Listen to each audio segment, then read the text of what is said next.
Brooke and Jubal's second date update. Everybody knows women can't resist a man that speaks more than one language. That's why sexy. whenever I've approached a foxy lady, I've always used this accent right here. That's not what are you talking about? That's just Excuse me, my name is Jacques, and I'm from the south of France. that's a different South. Would y'all like a baguette? I don't understand. I got these baguettes on my bicycle.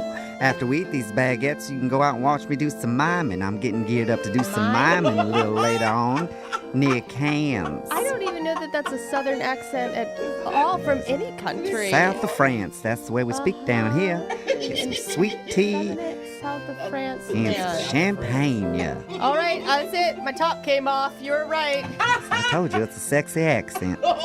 Couldn't resist. And on the phone right now is Catherine, and apparently the dude that she met can speak another language as well. What's up, Catherine? How are you? Cool.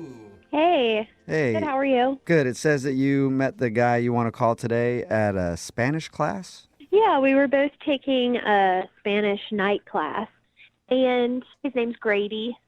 So he can speak Spanish, I'm guessing. I would say he is learning to speak Spanish. Okay. Oh, okay, so he's not really actually attempting- that good. Attempting at it. But that's good. That's a great way to meet somebody. But yeah, we met in class. Class had been going on for a few weeks. I didn't really think much of it. And then he came up to me at the end of class and said I was beautiful in Spanish. Oh, Okay. muy bonita. Did he actually say it well in Spanish, or did he say something completely different and you have no idea? You're like, what? Yeah. You have to know I'm a beginner too. Okay. So So who knows? He could have said anything to you, and then he's like, that was you're beautiful. I said you're beautiful. He tried. Yeah, Yeah. he attempted it. That's really sweet. yeah, we had been working on adjectives that day, and so it was sweet. Okay. And did he ask you out right afterwards, or? Yeah, he asked if I wanted to get a bite to eat, and I was like, yeah, that'd be nice. And then he suggested we go to a Mexican restaurant in a shopping center nearby so he could keep practicing his Spanish. You're like, hey, let's go learn some more Spanish. Let's go to Chipotle in the mall. Yeah. He like stuck with his theme maybe a little too hard. Yeah, and you know how people like at restaurants, if they speak the language, instead of being like, I'll have the bruschetta, they'll be like, I'll have the bruschetta. Oh yeah, I know. When people do that all the time.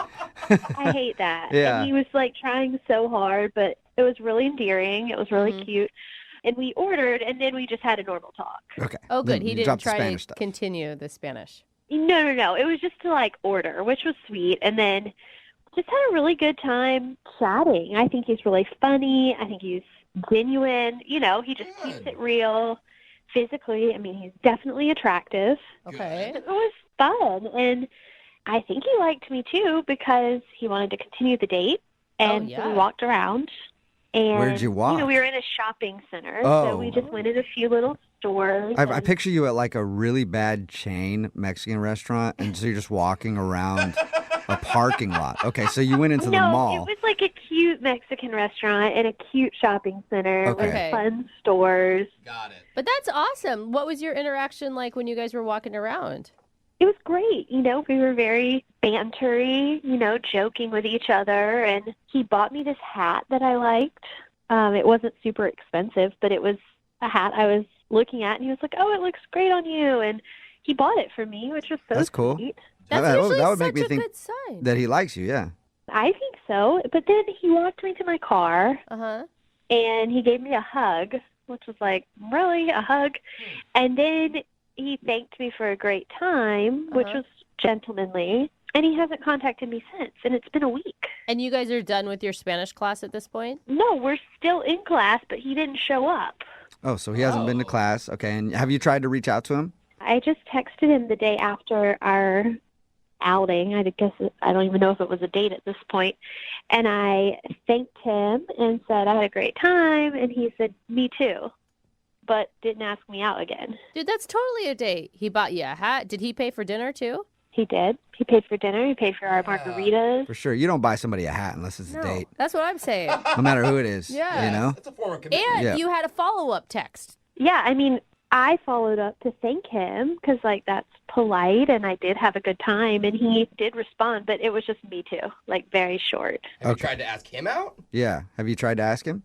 No, we've only been out once. It's not time for that yet. Okay.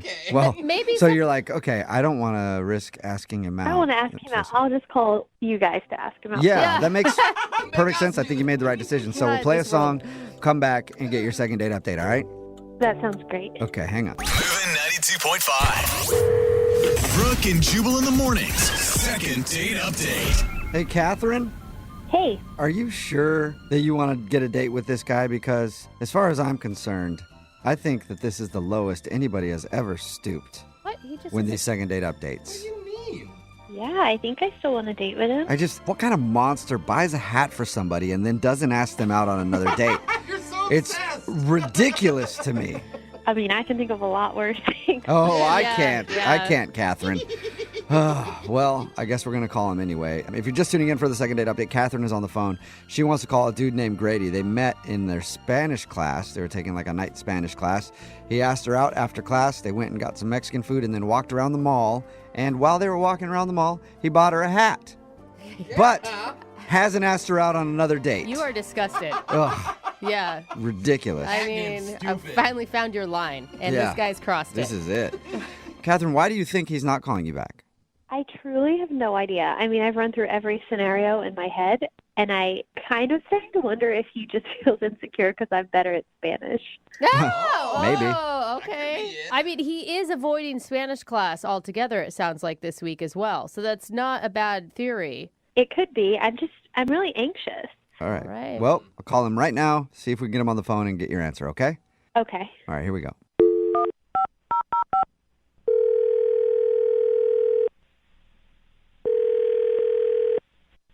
Hello?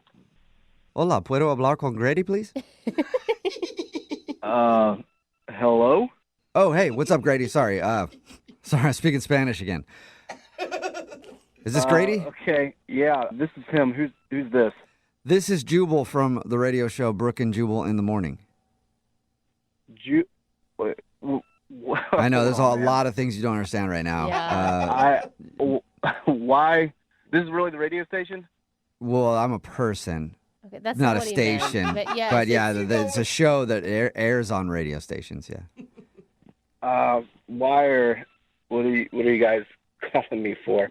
Well, we do a segment on our show called The Second Date Update. That's where if you go out on a date with somebody and then don't call them back after, they can email us to give you a call and find out what happened. And we got an email from Catherine. You spent an evening with Catherine getting Mexican food and walking around the mall. You bought her a hat. I don't know if you remember that or not, but...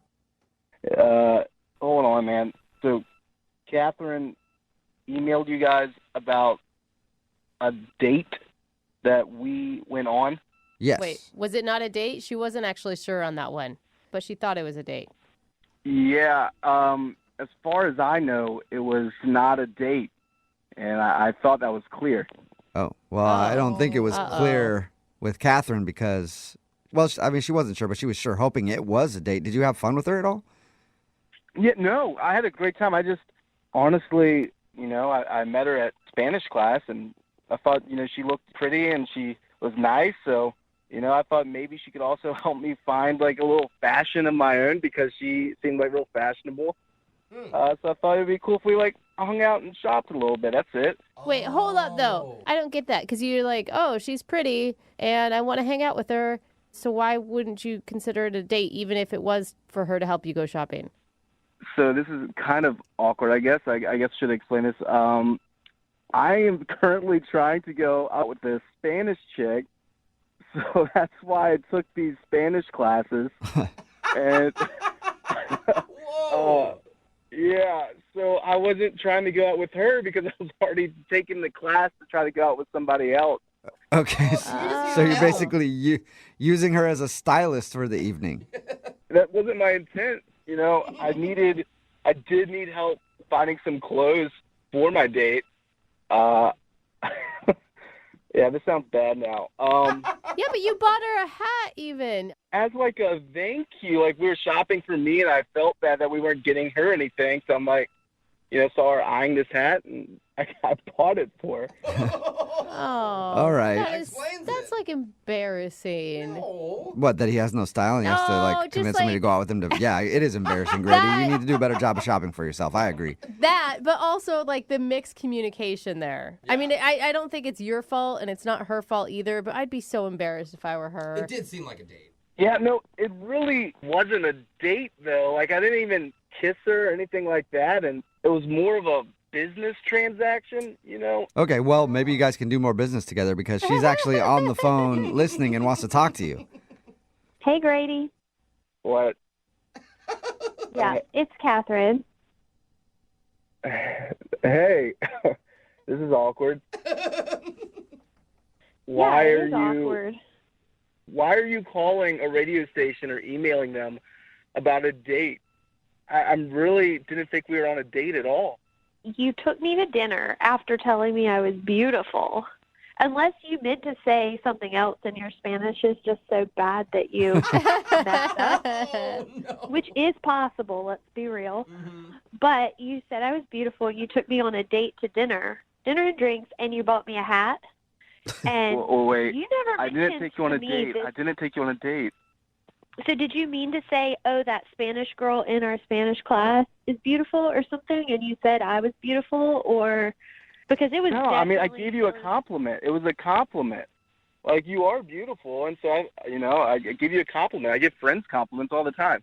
It's misleading when you don't tell me why we're hanging out when you're using me so that you can hang out with another girl. Oh. Well, honestly, Catherine, I thought it would be awkward if I approached you and was like, hey, need some help finding some style. I barely knew you. I mean, probably it's more awkward now, come to think of it. Right. But, I just thought it would be I awkward mean, do if you I not did have that. any other friends that you know better that you could have asked for help? Honestly, I do have friends, but nobody that dresses as nice as you. Like, every time I went to Spanish class, you looked so amazing. So I thought, like, who better to help me out than you? I'm trying to figure out if I'd be offended if I were you, Catherine. I mean, he's really complimenting you a lot, I mean, but pretty- Yeah, doesn't want to go on a date with you, though. I'm not offended if he thinks I have good style. I'm offended by the fact that he was manipulative and is trying to act like he wasn't. Yeah, because that's what it sounds like to me, too, and that you're not owning up to it. But he was at least being nice. But he wasn't being honest, and that's the key. And he was using, like, she obviously liked him, and he knew that, and you were taking advantage of that. Well, I didn't know that you thought it was a date. So, I mean, I thought we were just hanging out like friends in Spanish class having a good time. I disagree because we weren't friends. It was our first time hanging out. You paid for everything, and it felt like a date. Oh, yeah, you did pay for everything, too. Yeah, see? I told you guys it was a thank you for her helping me shop. That I didn't, like I said, I didn't kiss her or anything. I didn't, seal the deal afterwards. I don't know. What do you guys want? There's plenty of dates that don't end in a kiss. I just think that you should say, I'm sorry for not being more forthright. Why would I apologize, though? You don't tell, people, everything on the first date. You know what I mean? Like, it's not like, I'm going to go up to her and be like, oh, I have STDs from other relationships or anything like that. Like, I didn't say anything open like that to her on the first date. Well, that's where you're wrong, Grady. I always disclose all my STDs before any date. Always. And I think more people should do that as well. That is a good And you point, find better Jubal. matches that way, too. It's like, oh, you got one I don't have. Well, I got one you don't have. It's like trading cards. But now you're describing it as a date. So now I'm even more confused. I don't see why you guys think that it was a date, because it wasn't a date at all. It was just two friends hanging out having a good time. Well, how about this? I think you guys should go out. Grady, would you like to go on a second date with Catherine? We'll pay for it. A date. Yeah, like an actual date. Well, this is more awkward because that Spanish chick didn't actually work out. It turns out she had a boyfriend, so I would be okay with going on a date. Okay. Well, Catherine, what do you think? Get a date, It went Grady. from What are you not being on a date and helping him shop for clothes to now he's willing to date you. You interested? At least he's not a player. No, thank you. Yeah. Oh, now you don't No, want to I date. mean, here's Catherine, you just called a radio station to talk about our first date. So why don't we actually make the first date a thing and just go out and do this? I agree. Yeah. If you wanted to Miscommunication. date the whole time, why weren't you more nice and open to hearing what she had to say? I didn't want to date back then because I was interested in somebody else. But since that somebody else just rejected me, I'm interested in Catherine. There you go, yeah, Catherine. A big pity date for you if you want it. And he is a romantic, Catherine. I cannot believe this is happening. I know. You're Yeah. getting asked out on a date right now. I can't believe it don't either. think that's what she meant. We're all happy for you. I'm truly not interested. Yeah. No? Okay. At least you got your answer there, Catherine. And Grady, thank you for your time. Sorry the Spanish chick turned you down. Yeah, and I guess I will be seeing Catherine in Spanish class next week. So this will be fun. Adios. Brooke and Jubal in the morning. Text message in at 78592 that says, Catherine sounds so sweet and loving and caring. The guy was a total a-hole. I'm glad she decided not to go out with him again. She deserves so much better. Wow, that is a very thorough text. I'm assuming it's going to be followed up with, by the way, can you give her my number? Brooke and Jubal in the morning talking about today's second date update. If you missed it, Catherine wanted to call a dude named Grady. They met in a night Spanish class. Grady actually asked her out to dinner, and afterwards they walked around shopping a little bit, and he even bought her a hat that she liked. But after that, he didn't ask her on another date. Yeah. And she was wondering why. Like, who buys somebody a hat and then doesn't ask him out? I know I'm still on that, hung but up on the it made me hat. so angry, I don't right? think it's just the hat, but okay. Well, we called Grady, and he revealed that the only reason that he wanted to hang out with her was to get some fashion advice on new clothes because he wanted to impress a different girl. Yeah. And he says Catherine had great style, and he thought maybe she could help him. Yeah. But he never told her that. No. Like the entire time. He paid for dinner, he bought her the hat, He said she was pretty. said Yeah. she was pretty. I mean, I get why she was led astray. He basically pretended it was a date. And the thing is, if he would have just said, hey, you dress really nicely. Could you help me? Because I feel like I would like to impress this girl. Yeah. She probably would have been like, yeah. Yeah, Sure, especially I like, will. hey, you want to go shopping together? She'd be like, friend zone Yeah. instantly. Yeah, let's totally. go. It's still a Totally. compliment. Like, you have such nice style. I'd like you to help me shop. In the end, it did get a little weird because Grady told us that different girl turned him down. And then he was like, but I'll go out with you now, Catherine. Yeah. Yeah, after I said all those things. She said no. Remember, if you want a second date update, just email the show and we'll call the person who didn't call you back. Brooke and Jubal's second date update. I feel like more people just have random hookups at Halloween parties than any other type of party. Yeah. You know, because you think about it, like you're out there, girls are kind of dressed sexy, guys are dressed in their macho, superhero costumes or like a barbarian and their shirts off. Football And player. everybody's already kind of letting it all hang loose, so you're a little bit more relaxed, ready to hook up. And plus, if you're, playing a different character, it's not even you that's doing it. It's like, hey, I'm Yoda, and Yoda gets to have sex with whoever he wants to tonight. I've been a man for the last 3 Halloweens, and that attracts an entirely different type of audience. Exactly. Mandy, who is on the phone with us to do a second date update right now, was at a Halloween party, and she had a little fun herself. Right, Mandy? I did. I had a lot of fun, actually. How much fun did you have, Mandy? I had a lot of fun. Yeah, that's what we like to Mandy. hear. So tell us a little bit about the party before we get into the person who you want us to call today. Yeah, it was this giant Halloween house party. Those are always fun. What'd you go dressed as? A sexy kitty. Oh, very creative. All right, so you were in your sexy kitty gear, and Yeah, I had my ears and my cute tail and, my cute little outfit. so it was a huge party? It was a huge party, All right. massive. Like, I'm surprised we didn't get shut down. And so, I meet this guy, and he's dressed as a pirate, like a hot pirate. Was this All right. the beginning of the night, or were you like quite a few drinks in by the time you met Pirate Man? I was probably maybe like 2 drinks in, but I don't usually get sloppy and stuff like that. Like, I'm pretty with it. The thing about costume parties that I've noticed, Mandy, pirates get chicks. Oh, yeah, They do. Pirates always get girls. Every time I'm at a costume party, the pirate always has a girl with him. Zombies, not so much, but pirates get chicks. Pirates can even wear that costume not on Halloween and get chicks. Yeah. I think Johnny Depp had something to do with it. Yeah, that's it. You see a pirate, Right. you automatically think Johnny Depp. Yeah, and I mean, he was looking really good. And so we start chatting, and then we're having a drink together. We start dancing and grinding on the dance floor. Yeah. Get it, Pirate Man. Word. Sexy kitty, like, I had to be careful of his sword, like his, What do you mean by that? Which one? Yeah, and not the one on his waist, I mean, like, whoa. So, Oh my gosh. So he was grinding his sword into your hip, and that's when you knew that he was also interested in you. yeah, and, then we start making out right on the dance floor, and, he's whispering things into my ear, and he's making me laugh. So, we find a room. We went upstairs and we were messing around. Like, he ripped off my tail. Like, I was like, oh my God. And it's so not me. Like, I usually don't do that. I mean, we didn't go all the way, but we almost, you know. So you did stuff. Certain bases. We a lot. Yeah, we went around the ballpark. Okay, so you did a lot. So what happened after your little rendezvous? Yeah. Well, we went back and we were like kind of dancing again, and like I'm blushing or whatever. And he says he'll be right back. He's going to go get a drink.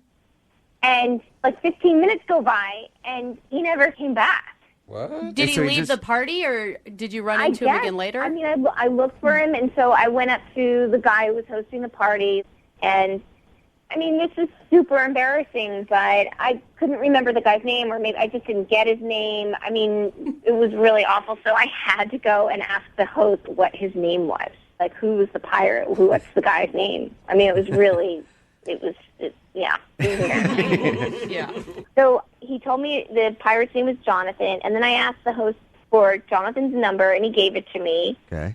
And I sent him a text, like, hey, it's Mandy, you know, sexy kitty kind of thing. And I waited a couple days, and then I wrote him again, like, hey, are you okay? Like, you know, what's going on? And then I, like, made an, like, you know, making a reference. Making a joke about his pirate costume. And he hasn't responded to you at all? No, it's weird. I've texted him twice, and he hasn't responded at all. But Mandy, do you really think it's that weird? I mean, you didn't even know the guy's name. Yeah, but, okay, Brooke, we had serious chemistry. And, like, I think you know, when you have chemistry with a guy, like, it's not just, like, a random hookup. Like, there was something definitely there. So you don't think it was just a one-night thing, or he messed around with you and then was like, oh, God. No, I keep playing, you know, it in my head, like, what went wrong? Like, am I too easy? Even though I wasn't, like, I mean, yeah, okay, maybe I was that night, but, like, I'm, you know, like, what happened? For him to take off like that, I feel like maybe he might have a girlfriend or something, and then you guys messed around, and he was like, I have got to leave. I'm at my friend's house, and now I just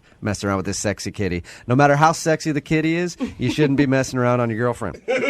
So he probably decided to run out. I mean, that would be my guess. Unless he's a real pirate and he had to charter a boat somewhere. Yeah, who knows? Maybe it wasn't even a Halloween costume. Yeah.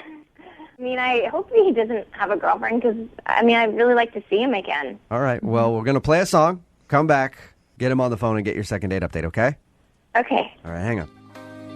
Moving 92.5. Brooke and Jubal in the mornings. Second date update.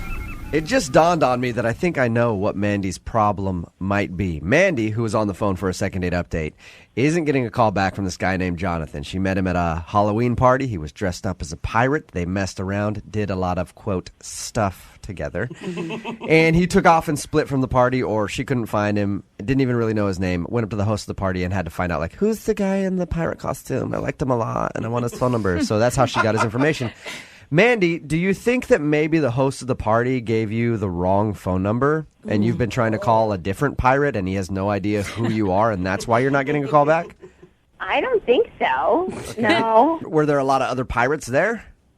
I mean, I think I saw one other pirate, but I mean, I specified the hot pirate. All right. Well, in That that case, if you specified the hot pirate, do you think that maybe the host of the party, your friend, thought that he was hot and didn't want to give you the right number and the right contact info because he wants to get a piece of that pirate? Do you think that's a possibility? No, I don't think that's All a right. possibility. Okay, so our original thought then is that maybe he has a girlfriend or maybe he just thought you were like a one-night thing and then wanted to get out of there and felt awkward after you guys messed around. I hope not. I mean, I just actually like to go on a date with him. All right, well, I'm going to dial his phone number right now, get him on the phone, and see if we can find out why he basically ditched you. Okay. Sorry to put it that way, but that's what he did. All right, I'm gonna dial the phone number right now. Okay. Okay. Okay.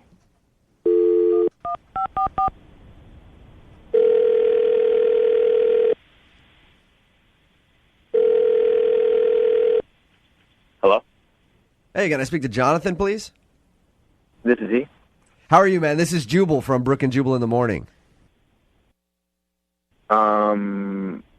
Okay. How you doing? All right. Is this Jonathan that was dressed up as a pirate a few days ago at a Halloween party? Yeah. Perfect. This is the Jonathan that I want to talk to. What are you guys calling me for? I'm calling you because at that party, you had an encounter with a listener of ours. Okay. She was dressed as a sexy kitten, and she's been trying to get a hold of you ever since that party. And she emailed us to see if we could get you on the phone and ask you why. Are you freaking serious? Yeah. She told us that you guys met at a huge Halloween party. You were dressed as a pirate. She was dressed as a sexy kitty. You guys did stuff in a room in that house party, and she found your phone. Okay. And I'll tell you how. Okay, and I'll tell you how she got your phone number. She said that she didn't remember your name or anything else after that, and she talked to the host of the party. He gave her your info, and that's why she's been texting you, trying to get a hold of you, because she liked you a lot more than just a one-night thing and would like to see you again. I definitely do not want to see her again. You didn't see it as, you guys had chemistry and things were She clicking. didn't tell you guys what she does for a living? No, she didn't tell us what she does for a living. Oh, God. What is What does she do for a living that's so bad that you don't want to call her back? Like, I mean, did you like her other than her job? Did you like her? Yeah, but it's a really bad job. So wait, What is it? You were ready to call her back until you found out what it was, even. Yes. She's a prostitute. What? How do you know that? Yeah, she's a prostitute. What do you... She's a You think that her job is a prostitute? No. I know that her job is a prostitute. How? Did she ask for money after you guys hooked up in that room? No, I left before she could. What? You were trying... Is it like a dine and dash? Are you just assuming that she's a prostitute? I didn't know she was a prostitute when I hooked up with her. Explain to me why you think she's a prostitute. So after we went upstairs and hooked up, we were heading back downstairs, and I went over to my buddies to be like, yo, I just hooked up with this girl. And then when I pointed out that it was Sexy Kitten, they all started cracking up. And they were like, dude, she's a hooker. It's like, no freaking way. She's not a hooker. They're like, no, seriously, there are like 10 of them here. And apparently, I don't know if she told you, like, this party was like epic. It was like the biggest Halloween party I've ever been to. Okay. And apparently the dude that was throwing the party had hired all these prostitutes to show up. And she happened to be one of them. And my idea of like a prostitute, I would not think a prostitute would be attractive. Yeah, but don't you think if she was a prostitute, she would have tried to charge you? Mm-hmm. I mean, that's what they do. She's been trying to like text me, and that's what I figured is going on. Like with her, that's why she's. You're scared that she's trying to track you down to get money out of you because. Yes. Yeah, but all right, hey, Jonathan. Usually they will like get money beforehand. How do you I know, have trouble thinking that she is a prostitute. You're certain of this? It was like trick prostitute. It was like you didn't let me know. It was like prostitute entrapment. So you think she did like a bait and switch, like she messed around with you, and then she was going to be like, "Oh, by the way, you owe me $600 for that little thing." Absolutely, that's why I ducked out. My friends were like, "Hey, Sexy Kitten's looking for you," so I just got the out of there. That's why you left. That is insane. Yes. Well, why don't we ask her if she's a prostitute, Jonathan? You think I'm a prostitute? You freaking kidding me? Holy she's on the phone? Yes, she is. Dude, you guys are in on this now, too? No, I'm not. We're not trying to get payment. We're trying to get you to talk to Mandy because she wants to go out with you again. No, I don't want to go out with her again. Did you guys hear what I just said? She's a prostitute. I'm not a prostitute. Yes, you are. Oh, my God. I can't believe you freaking think I'm a ass prostitute. Oh, my God. No, Mandy, he didn't say he said he thought you did a good job. I never said I just said prostitute. Oh, my God, I'm humiliated. I'm not a prostitute. Then why were you looking for me? What? Because I liked you. Because I wanted to keep dancing and kissing you. But not because I was trying to track you down for $600. Why would other people accuse you of that if you weren't a prostitute? That makes no sense. Maybe because you're guy friends in your life are idiots and fools, and they were just trying to, like, take the piss out of you. I don't know, because they're idiots. That's why. Dude, there's no way that they would lie to me about that. Jonathan, I don't know what I can, like, I'm not a prostitute. I live at home with my mom and my dad. I'm going to school for public health. Like, I don't know, do you want to come look at my chemistry books? Do you want to look at my phone? I mean, this is ridiculous. I don't know, but what I know is there were prostitutes at that party, and people pointed out you and said that you were one, and I trust my friends. I don't know you. I know them, and I don't think that they would lie to me. Were you paid to be at the party, Mandy? Like as maybe like a shot girl or something? No, and listen, this is so ridiculous. Jonathan, if I were a prostitute, why would I be calling you via a radio show? Yeah. So, Good point. Good point. Yeah. That is a good point, Jonathan. Yeah, Jonathan. If Mandy is a prostitute like you think, I doubt that she would email us to try to collect payment from you That's her name. in a radio segment. Maybe she's not a very smart prostitute. Jonathan, I will have you know that there are many smart prostitutes out there, and I won't let you speak ill of them. Ivy League educated, Yeah. okay? I believe Mandy. I don't think Mandy's a prostitute. Yeah. I really don't, Jonathan. yeah, I mean, this sucks that you think that I'm a prostitute. I mean, I don't know what to say. I think maybe why don't you try going out with me, and I think you can judge for yourself. Yeah. Can you imagine the story of your guys' first date? I thought she was a hooker. I don't know. I mean, like, you don't sound like a prostitute. You know what? Yeah, I agree. Because, prostitutes, they have that tone to their voice, that prostitutone Inflection. in their voice.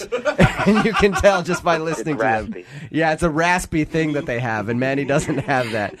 Jonathan, would you go out on a second date with Mandy? We will pay for it. The only person that will be spending any money on this will be me. Come on, man. And I won't give you a bill for whatever, $600. I don't know. I don't even know what the rate is. It's anywhere from 60 to then it can just go up from there. Okay, anyway, Mandy. We don't need to be schooled in the cost of prostitution. Jonathan, will you go out with Mandy again? We will pay for it. Yeah, let's do it. You'll do it? Hey, that's good. All right, Mandy, I'll do it. you still want to go out with Jonathan even though he called you a prostitute? I know. I'm kind of like now thinking about this. I know I probably shouldn't after all the things that he's just said and accused me of, but yeah, no, I want to. I really like this guy. Why? I mean, yeah. All right, well, there you go. Successful second date. Congratulations, Mandy. Thanks. Thank you. And I think that probably is just a very genius way of collecting payment. Good job.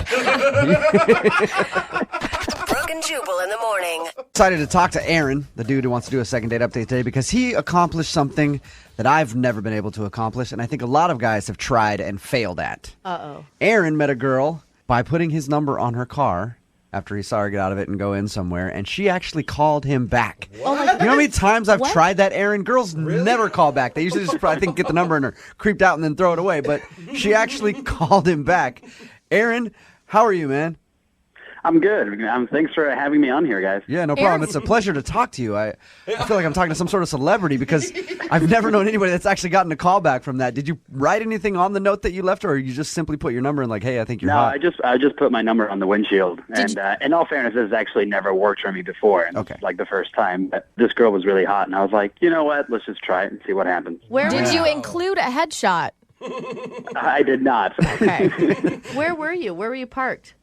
I was just like at a fish and chips place and like just going to get some food. And she came out of the car and was a gorgeous girl. And I was like, oh, I need to try something. So That's impressive. Amazing, I know. Yeah. Yeah. I've never heard of that working before in my life, so it's very rare, Aaron. So tell us about the girl that you went out with. What's her name? Wendy? yeah, Wendy. She kind of looks like the dragon girl from Game of Thrones. Like Daenerys. Oh, nice. High five, dude. She's hot. Yeah. So, I mean, the nice thing is that she did actually call me back, and I said I wanted to take her out on a date, and she said okay, which was really cool. Yeah. She wanted to go to this French restaurant she really liked, so we went there. Did you meet there? Was she like hesitant at all about meeting up with a total stranger? No, we just met there, and I mean, I told her like, a little bit of what I looked like, and told her what I was gonna wear, so that she could like pick me out at the restaurant. But that's daring. No, she was really kind of cool and easygoing. I could have been a real creep. But Yeah. I don't think I was. I know. I'm surprised she actually just was like, all right, cool, let's meet up. Yeah, I mean, I thought it went really well. I mean, we had dinner. It was a nice dinner, and then I asked her if she wanted to like go for like a drive or something, and she said sure. And so we just drove around my car for a bit and like looked at the skyline and stuff. Did you make it to like Makeout Point? Maybe Cary Park up. Did you drive back to 1952 and go to Makeout Point? At the same time? Yeah. You guys neck. Is there Knock some kissing boots. going on? That is very trustworthy of her to like get in your. I don't know. That's kind of crazy. You're worried that you, about like, her a little bit. Yeah, when he's like, I am. yeah, you want to get in my car and go for a drive? I mean, I was trying to be as least creepy as possible given the circumstances. You must be a likable guy, Aaron. But at the same time, if she's that like comfortable and willing, you must have done something really creepy to also like turn her off. Well, the only thing that got a little weird was, I mean, at one point I asked her like, hey, like, you want to come back to my place or whatever? And she said no, and I didn't like pressure her or anything like that, but she got a little quiet after that, and then it was only a couple minutes later that she was like, I think you should go home. All right. The implication. So that might have been a little too much on You that. didn't wink at her while you were saying it, did you? Lick your That lips. could have done it.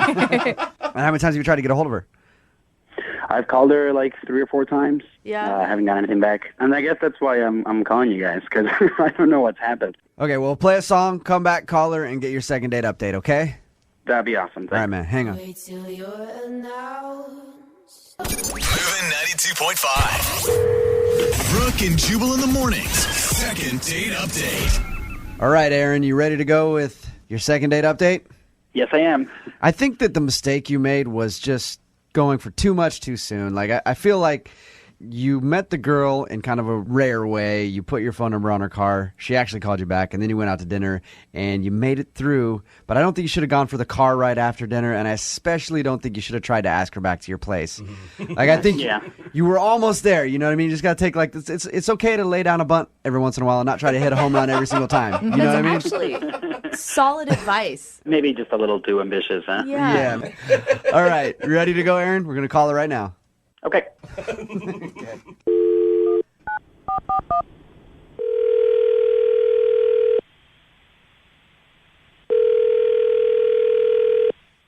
Hello, Hi, can I speak to Wendy, please? this is Wendy. Hey, Wendy, how are you? This is Jubal from Brooke and Jubal in the Morning. I'm moving 92.5. Sorry? This is Jubal from Brooke and Jubal in the Morning show on the radio station moving 92.5. How are you? What is this? We're a morning radio show, and we had a guy email us and say that he left his phone number on your car one day, and you actually called him back and went out for a date, and we were just calling you to see if we could talk to you about that for a second. Oh, God. Was that? That was just a terrible mistake. Oh, Really? That's usually It was? not a. Your friends will always be like, you have to live, you have to live in the moment. Like, call a guy who leaves his number on your car. No, never again. Don't do it. Okay. All right, Sage Wendy. Hey, advice. you know what? I like you, Wendy. You're direct and to the point. So, what didn't you like about him? What was so weird?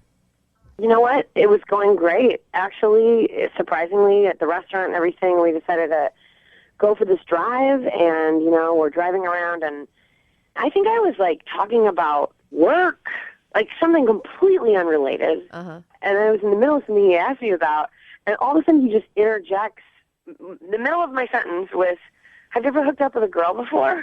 What? Really? He asked you that? That's pretty bold. Well, I don't know. You know what were you talking about specifically? What do you do for a living? It could have pertained to your job. Whatever. He was not listening to No, one it has word. nothing to do. No, definitely not. I mean, like, it was completely out of nowhere, and I just obviously was shocked, and he's like, yeah, I have a girl roommate, and why don't you come over? Maybe we'll just hang out and see what happens. Stop it. So, What? Wendy, he invited you back to his place to have a little menage a trois with his roommate. Well, that's definitely what it felt like. I mean, unless he just thought I was just going to And he was left out. if I had given him some indication I was in, which I definitely didn't. I mean, this is like the very first time we've ever met. Like, That's a little much to go Yeah. for that. Had you guys even kissed at this point?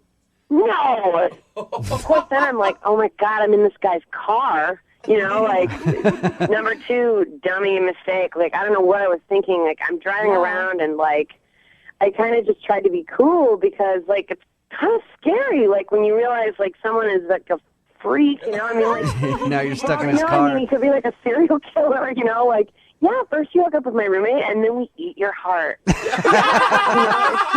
Hey, Wendy. I love Wendy, are you sure that that's what he meant by the whole thing? I mean, I know Oh, what it come sounds like, but are you sure Oh, that I'm that's sorry. What do you think that means? I don't know. It Oh, could have been now completely he's innocent. so innocent. Jesus. Well, why don't we ask him? Because Aaron's actually on the other line, Wendy. Oh. Aaron, did you ask her to come over and hook up with your roommate Oh, God. on your first date? Aaron. What I said was, like, maybe we could just come and hang out with my roommate, and then we can see what happens. I was just trying to get to know you. Okay? Your, like, adventure. So you With, have you ever hooked up with a girl? And I didn't hallucinate that, right? I mean, I did ask you that. I just wanted to know if you're interested. I'm just trying to get to know you. That's how you get to know people. Yeah, you were trying to get to know me, so you interrupted the response I was giving you to a question you asked me about my job to ask me if I ever go ahead and hit it with a gal. No, like your job is interesting and all, and like we can talk about that. But we're just getting to know each other. So I thought, let's like bring it up a notch. Let's talk about something that has a little more substance to it. And see, feel each other out a little bit. Aaron, you don't have any shame at all. Like that's getting to know somebody for you is just diving right in like that. Aaron. Yeah, you should just go ahead and just be honest and like just get to the meaty stuff of a conversation. Has this worked for you in the past? Have you had a lot of threesomes in this manner? No, I haven't, and it's not even about that. Like, if you're not into girls or threesomes, whatever, I don't care. That's fine. I just wanted to get to know you and see, like, where the boundaries lie and kind of get to know who you are. Where the boundaries Aaron, you don't think that's maybe like one of those sensitive topics like religion and politics and, I don't know, threesomes? I'm okay to talk about religion and politics, too. It's not as exciting as threesomes, but, we can talk about My that, too. gosh. Okay, well, I actually really would care to know about religion and politics because that's the kind of thing I like to know about a person. Tells me a little bit about a person before I would go ahead and jump in bed with them and their roommate, for instance. Oh, awesome. And then let's talk about religion and politics all you want, and then we can talk about other stuff later if you want to. Oh my gosh. Wendy, Actually, I'm definitely not interested in that anymore, so. Cool. But now I know that, and now we can move past that. Now that We're not going anywhere. Now that we've got that all out of the way, Wendy, would you like to go on a second date with Aaron? We will pay for it. Now that you guys you know each other, you got all the weird, there's always that weird tension of, hey, does she hook up with girls when you go out with a girl? Now that we know, would you want to go out with Aaron again? We will pay for it. Absolutely not. Thank you so much for that generous offer of potential danger. Now I'm not interested in that. All right. Well, Aaron, unfortunately, you didn't get a second date, man. Sorry. I guess I just pushed it too far, huh? Just trying to get to know people. I Man. guess. It's kind of strange, I know, You but shoved it over a Yeah. canyon and it like pummeled like 5,000 feet down to the earth. Try to find a stranger. Like there's clubs. I mean, like, people put out classifieds. Yeah. You don't just ask a stranger. hey, Wendy, Yeah. we never did get an answer. Have you hooked up with a girl? You'll never know. Brooke and Jubal in the morning. You guys ever been on a blind date before? Like a legit one where you didn't see the person until you went out with them? No. You never have? No. I have. Really? It's kind of weird when you do that, yeah. It's Was it- nerve-wracking. Does it show how much you trust your friend? It does. And usually when you go out on a blind date, after you're done, you realize how horrible your friends are. But that apparently didn't happen to Sarah, who went out on a blind date with a guy named John. That's what your email said. You actually didn't look him up at all beforehand. No, I wanted to be surprised. I've never been on a blind date before, so I didn't want to have someone in my head already before I met him. That's impressive, especially with Facebook, Twitter, everything. Like, I Google everybody I meet on a daily basis, no matter what, even if it's a checker at Safeway. I wanted to try something completely new. I'd never done it before. Throwback dating. Throwback. Yeah. What was your first impression when you first saw him? He was cute. I mean, he was really cute. Like, he has blue eyes. I'm a sucker for blue eyes. Yeah. So, like, he's a really attractive guy. And he introduced himself like he had a great handshake. He did the one where you shake hands and then he puts the middle finger in and rubs your palm. Is that what you mean? Ew, no. So you guys met at a restaurant. How'd you find him at the restaurant? Did you like, I'm going to wear a red rose and then... Yeah, actually, I wore a little white flower. Oh, really? Really? Did you really? Yeah, in my hair. So had you guys talked on the phone before your blind date, or? Nope, not at all. So who set it all up? I mean, did he just like email you? We have a mutual friend that I work with, and she knows him. So I told her to tell him to look for a girl with a white flower in her hair. Were you so nervous? Oh, I was so afraid he was just going to be weird and gross. Okay, white flower ladies. So how was the date then? We didn't even look at our menus at first. We were just, like, we started talking about my friend that we have in common. Uh-huh. And it was just, like, it was easy conversation. Like, we bonded over work and this girl that we knew. Like, we had a lot to talk about. So there was no awkward pauses? Like, I just can't imagine, like, sitting down with someone that you don't know at all and, like... Clicking. I mean, a little bit. Of course there were. I mean, it wasn't perfect. But there weren't awkward pauses of, like, oh, God, what do I say next? It was just sort of feeling each other out. Yeah. You know? Yeah. Oh, you did that right away? Whoa. Sorry, I just perked up. What'd you guys do after dinner? We went out for ice cream. We were just walking around Bellevue and just talking. Like, he talked about a play that he wants to go see coming up, and I love that. Like, I love a guy who's into the arts. Mm-hmm. So, yeah, we just walked arm in arm, and it was really romantic. Dude, that's awesome. So what happened at the end? He put me in a cab, and right before we had, like, a really passionate kiss. Passionate, too. Did you feel like he wanted to go out with you again? I mean, obviously, if you kiss, you'd think that, but... Yeah, he did. Like, in talking about that play, he's like, hey, I'd really love it if, like, maybe you came with me. And Oh, so he was dropping hints like he wanted to go out with you again and we should go to this play. How long has it been since he called you back? Like a week and a half. That's so weird. I mean, he extended your date with ice cream. He gave you a passionate kiss, and now he's not calling you back. I don't get this one. Yeah. Yeah, it's weird. Yeah, it is.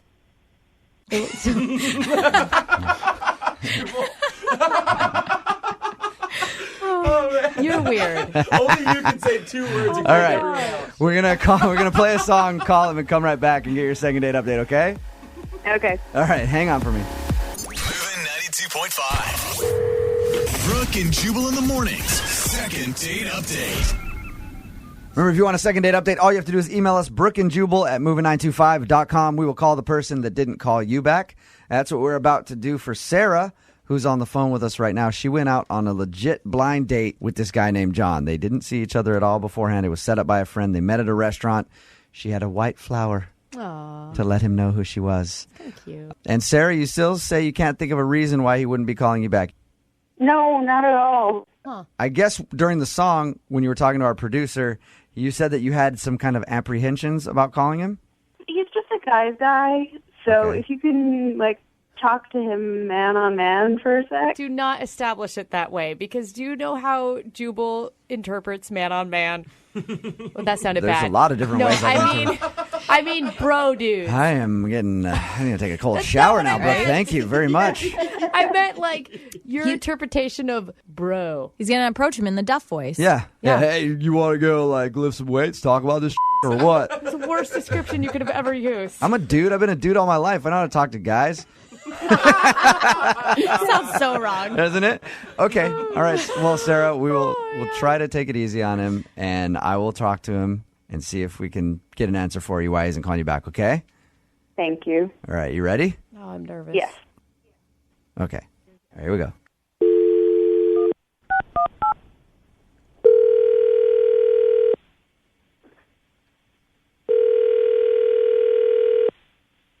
Hello.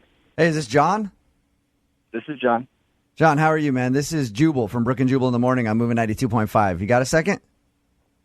Okay. Am I on the radio? Yes, you are.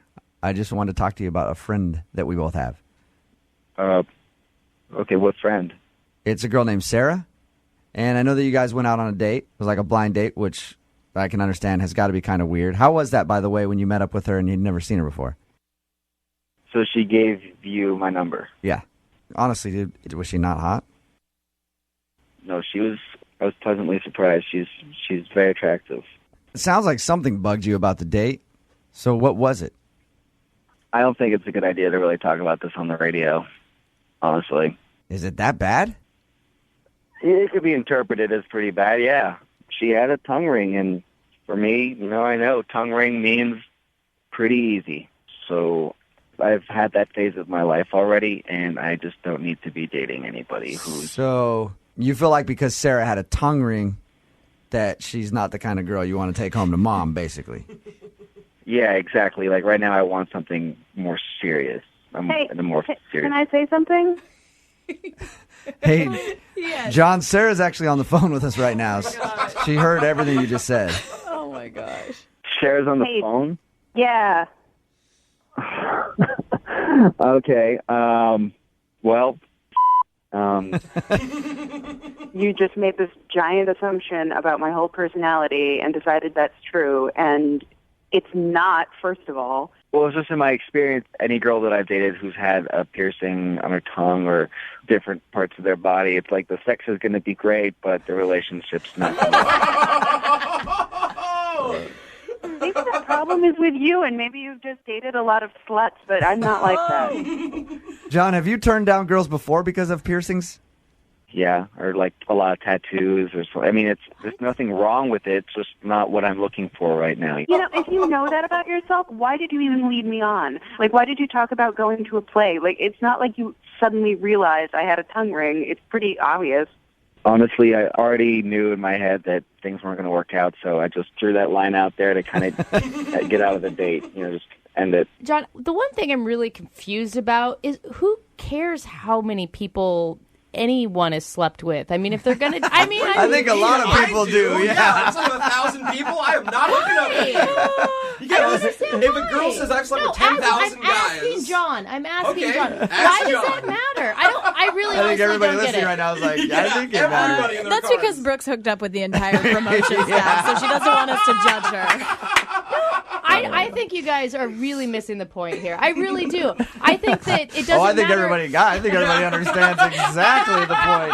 I'm the only one in a loving, healthy relationship, by the way, You've out been of in this lots of them, entire group. yeah. And I would like to know, John, what happened to you by some chick that makes you think that a girl with a tongue ring is promiscuous, and then what bad will happen from that? I don't get it.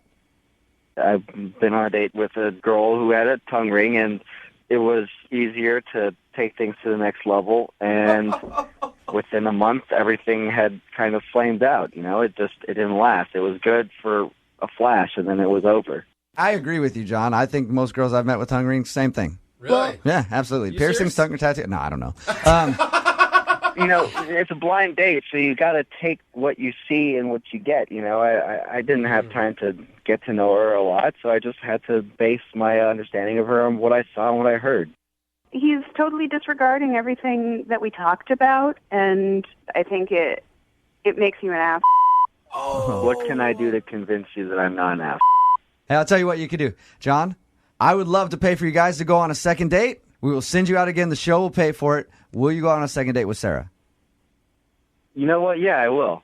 If nothing else, just to prove that I'm not an ass. For your own That's a good way to pride. put it, yeah. Way to sell yourself there, John. Oh my God, Sarah, would you be willing to go out with him again? We'll pay for it. I don't want to go out with a guy who thinks like that. Amen. Amen. You've proven you are an ass. You can't unprove that. Once you go a-hole, you never All go right. back. John, you heard her. She will not go out with you again. What do you think? Well, honestly, now I'm a little bit disappointed because I thought for sure that it was going to be a done deal that night. Brooke and Jubal in the morning.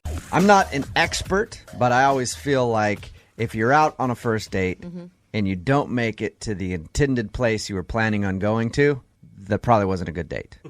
Like if it ends before you actually got to where you wanted to have the date, probably not good. What if it ends at your house, in your room, your bedroom before? Like I said, I'm not an expert. That could be a good thing. Yeah. Rich is on the phone with us right now. His date actually halfway happened. He never made it exactly where he wanted to go. He went out with a girl named Danielle. They were supposed to go to a Sounders game, apparently. But Rich's email says that they didn't make it that far. What's up, Rich? How are you? Hey, Jubal. So tell us about your date. Why didn't you make it to the Sounders game? I mean, that's kind of what I'm trying to figure out, actually. Okay, Rich, start from the beginning.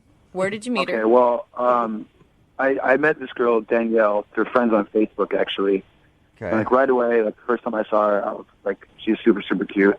And she seems like, you know, a really cool person from, you know, just from her profile. Right, some hilarious status updates. You were like, oh, my gosh, great sense of humor. Yeah, you know what I mean. Okay. And, of course, like, when my buddy's like, oh, dude, she has a boyfriend. You know, her status was, like, in a relationship. She had a boyfriend. And so I kind of just didn't really think about it. And then all of a sudden I see that, you know, her status changed and she's single. So, like, this is my chance. So you stalked her profile. You stalked her profile for months, waiting until she broke up with her boyfriend. And you're like, now I can pounce. Oh, man. Good work. I mean, not exactly. Well, a Sounders game is a good first date, though.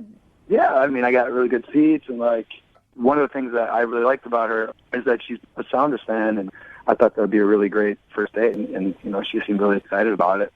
All right, but your email said that you didn't even make it to the game. So what happened? Well, I suggested that we just do like a little pre-gaming over at my house. Right. You know, just to kind of break the ice, I guess. Have a couple beers before the game or whatever. And so we're drinking some beers, just kind of like hang out. And there was like a little bit of a lull. And so I don't know if this was kind of a stupid move or whatever, but I suggested that we play Battleship. Okay. Okay. And so she was up for it, and so I mean, I kind of was, you know, like letting her win, and you know, just trying to be a good guy. Letting her win at Battleship, a game where you guess numbers. Yeah, because if I lost, I would never go out on a second date with that guy. Sliding her Totally diagram. let her win at that game of luck, basically. I was being nice. So yeah, we got to talking about our childhood and what our favorite games were growing up. You know, she was a big fan of Clue, and my favorite game growing up was Shoots and Ladders. This is all. How drunk? Okay, were you guys really drunk? We weren't really drunk, but we're definitely getting our buzz on. All right, for because sure. it sounds like a drunken conversation where you start getting all heated about board games. So when did the date end? I mean, it was almost time to go, and she gets a call from somebody, I guess her friend, and she's like, I have to go, it's an emergency. So are you not believing that it was an actual emergency? You think it was like a setup from her friend to rescue her from the date? We were having a really good time, and we were hitting it off, and I wouldn't expect it to be like a fake emergency, you know? Yeah. But after that, I tried to see if everything was okay. I tried to see what was going on, and called her a couple times, and it's been 10 days, and I just haven't heard from her at all. From the sound of everything, it sounds like maybe she did have an emergency. But Unless why- you're forgetting something. Are you forgetting something, Rich? What's that? Are you forgetting anything about the evening? Like when you guys were arguing about board games or something? Did you, like, I don't know, did you call her a I don't know. Who knows? Like, You sunk my battleship! well, you know what I mean? Like, because you call up the second time and they're like, they left a very important detail out like that. It's like, yeah, the guy called me a and I left. You didn't do anything like that. You can't think of anything. No, I really can't. I mean, we were pretty buzzed, but I don't think I left anything out. I just don't get it. Okay. I do think it's weird. Like, if I had an emergency on a date and it was real, I would call the guy back later and say, hey, sorry about that. Let's reschedule. Did you go to the Sounders game by yourself? Oh, still? sad. No, I didn't even go, man. Like, Oh, I man. didn't have anybody to go with, and I was kind of worried too. Like, if it was a real emergency, I would Yeah. have felt bad, like posting pictures of me having a blast while she's No. like, I don't know, at the hospital or something. Like, Should have gone by yourself and just posted sad selfies, sitting in it next to an empty seat, and then tagged her in it just to let her know how sad you were she didn't make it to the game. I wish I would have thought of that. Yeah, see? Full of great ideas. All right, man. Well, we'll play a song, come back, call her, and get your second date update, okay? Thanks, guys. Yeah, man. Hold on. Moving 92.5. Brooke and Jubal in the mornings. Second date update. If you're just tuning in for the second date update, Rich wants us to call Danielle. They were supposed to go to a Sounders game together. They partied a little while at his house beforehand. In the middle of that, she got a phone call saying that there was an emergency. She had to leave. She hasn't called Rich since. Rich has tried to get a hold of her and has heard nothing. Has something like this ever happened to you before on a date, Rich? No, it hasn't. Would you describe yourself as a likable guy? I would say so. I mean, I got a good amount of friends. I feel like I'm a good guy, at least, you know. Okay. It's always a good question to ask somebody. I got some people to hang You out don't hear with. many people go like, no, actually, not likable at all. I'm a terrible Actually, person. you may say that about yourself, True. I am a Jubal. horrible bore. Yeah. You don't want to hang out with me at all. All right, Rich. We're about to call Danielle, see if we can get her on the phone, okay? Okay, thanks. Here we go.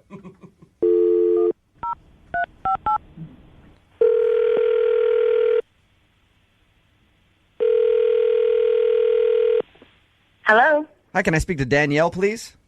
Yeah, this is Danielle. Hi, Danielle. This is Jubal from Brooke and Jubal in the Morning. How are you? I'm fine. Nice to meet you, Danielle. Why are you calling me? You actually recently went out on a date with one of our listeners, and they emailed us because you aren't calling them back, and they desperately want to see you again. Okay. Well, I'm dating a lot of people right now, so. You're dating a lot of people. Good for Okay, you. so if I throw a name out there, you might know who this person is. I mean, yeah, probably. His name is Rich, and you guys are supposed to go to a Sounders game together. Yeah, no, look, I told him I had an emergency. Right. He told us all of that. But, you know, the speculation comes around to, did you actually have an emergency, or were you bailing on the date? I say that you're bailing, that you didn't like Rich and you wanted to leave. After hearing her tone of voice, I agree. Am I right, Danielle? I don't. Look, if you talk to him again, just tell him it's an emergency and it's an ongoing emergency. So you. All right. You can't live in a constant state of emergency, Danielle. It's just not possible. You have an eternal emergency going on that won't let you contact Rich. I hope I'm not reading into that when I think that you didn't like Rich very much. Look, if I tell you, you have to promise that this won't get back to him, okay? Sure. Because I really don't want to hurt his feelings. It's just, I Well- was in, what? I mean, just think about it. If you know, Rich is the person who wanted us to call you, so he's willing to hear whatever it is you have to say. But we won't tell him if it's too embarrassing. Yeah, I really don't want to hurt his feelings. Neither do I. I like the guy when I talked to him. He seemed nice. I would hate to hurt his feelings. Oh, my gosh. What is it, Danielle? Well, I mean, I just got out of a long-term relationship. I'm back on the dating scene. And like I said, I'm dating a lot, because I'm single again. And because I'm trying to be open, I gave Rich a shot. And we were at his place, like playing board games. And he's just kind of dull, He's just not very interesting. And I was thinking about it, and I was like, wow, we're playing board games, and then I'm going to have to go to this 3-hour game and listen to him. So you thought he was boring? Yeah, I mean, I'm not trying to be mean. That's the truth of it. Sometimes you click with people, and sometimes you don't. But Danielle, how long were you guys hanging out at the house before you decided that this guy was a total drag? Like an hour, but how can you analyze someone in just an hour? Oh, I think you can. Yeah, a couple minutes. You know if you're not having a good time. Okay, but I mean, don't commit to a 3-hour Sounders game then. I know. I mean, I love the Founders, and I thought it would be fun, but that's 3 more hours with this guy, and then it's going to get super awkward afterwards if he tries to, kiss me, Yeah. You're like, So- I don't want a boring kiss. Thank you very much. Oh, come on. I just can't believe you lied to me. What? Just lied to me, straight up, just faked an emergency call, unreal. Danielle, that's Rich. About that. He was actually on the other line listening. Okay, this is not fair. You said you weren't going to tell him anything. I didn't. You did. So I wasn't lying when I told you that. I'm sorry. But I think Rich needs to know what you think of him if he wants to go out with you so badly. Maybe now he'll leave you alone. Oh. I'll definitely leave you alone. I mean, I didn't think I was wasting my time with a liar. Somebody who would just only give me an hour to totally impress you and wow you. I'm glad this happened actually because that's just that's a move. I'm sorry. Good for you, Rich. Wow. Okay, well, I'm really sorry. I didn't want to hurt your feelings. I'm not a liar. I didn't want to hurt your feelings and tell you. The idea, that you couldn't just, be straight up with somebody and just leave me, hanging, too. Yeah, I wasn't trying to, leave you hanging. I was trying to be nice. I wasn't interested in you. I didn't want the rest of the night to be awkward, and then that's going to lead you on more. So I figured get out while I can and made up an excuse so I wouldn't hurt your feelings. That doesn't make me a huge liar. I'm really sorry. Leave me hanging for almost 2 weeks. Like, I've called you, I've texted you. Like, at no point did you think maybe it would be the grown-up thing to do, to tell this guy the truth so he can actually, I just can't believe it. Okay, well, you know what? If you want the truth, then here's the truth, all right? We played Battleship on our first date, all right? That's not what a girl wants. That's not what any girl wants. That's not What are true. you talking about? That is not true. Brooke, I guess, loves Battleship. That's the way to Brooke's heart. I didn't know that. Game. I mean, you didn't even give me a chance. You didn't even give me a chance to go to the game with you and, actually show you who I was, who I am. We didn't have a chance to even go together. I never said I didn't go to the game. What? You went to the game? What? You went to the game? Yeah, I wasn't going to tell you that I went to the game, but you're kind of being a right now. So if you really want to know, I was not clicking with you at all, and I got a message from another guy I'd been on a couple dates with. No way. And he happened to have tickets. So, yeah, I took the chance, and I went, and I had a blast that night, and I would never have wanted to tell you that. Keep pushing. Are you serious, Danielle, or are you just trying to be mean to Rich because you don't like I'm him? not trying to be mean. I don't want to be mean, but good Lord. You know what? You, because that's bullshit. Oh, she ended up going to the game. I sat at home worrying about you. Obviously, shouldn't have even wasted any time. You're a man. That's unreal.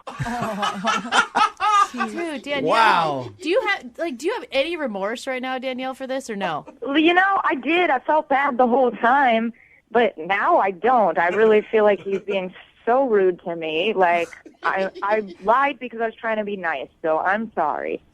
Wow. Ultimately, I'm glad, because I don't have time for people like you. I don't have time to be wasting my time on some. Yeah, Rich, you got games of Battleship to play with tons of other people. Oh, you guys, this deteriorates Hey, quickly. at this point, I would love to ask you guys if you two would go out on a second date. Come on, Jubal. We'll pay for it. Send you to another Sounders game or something. Danielle, are you Absolutely interested? not. No? Okay.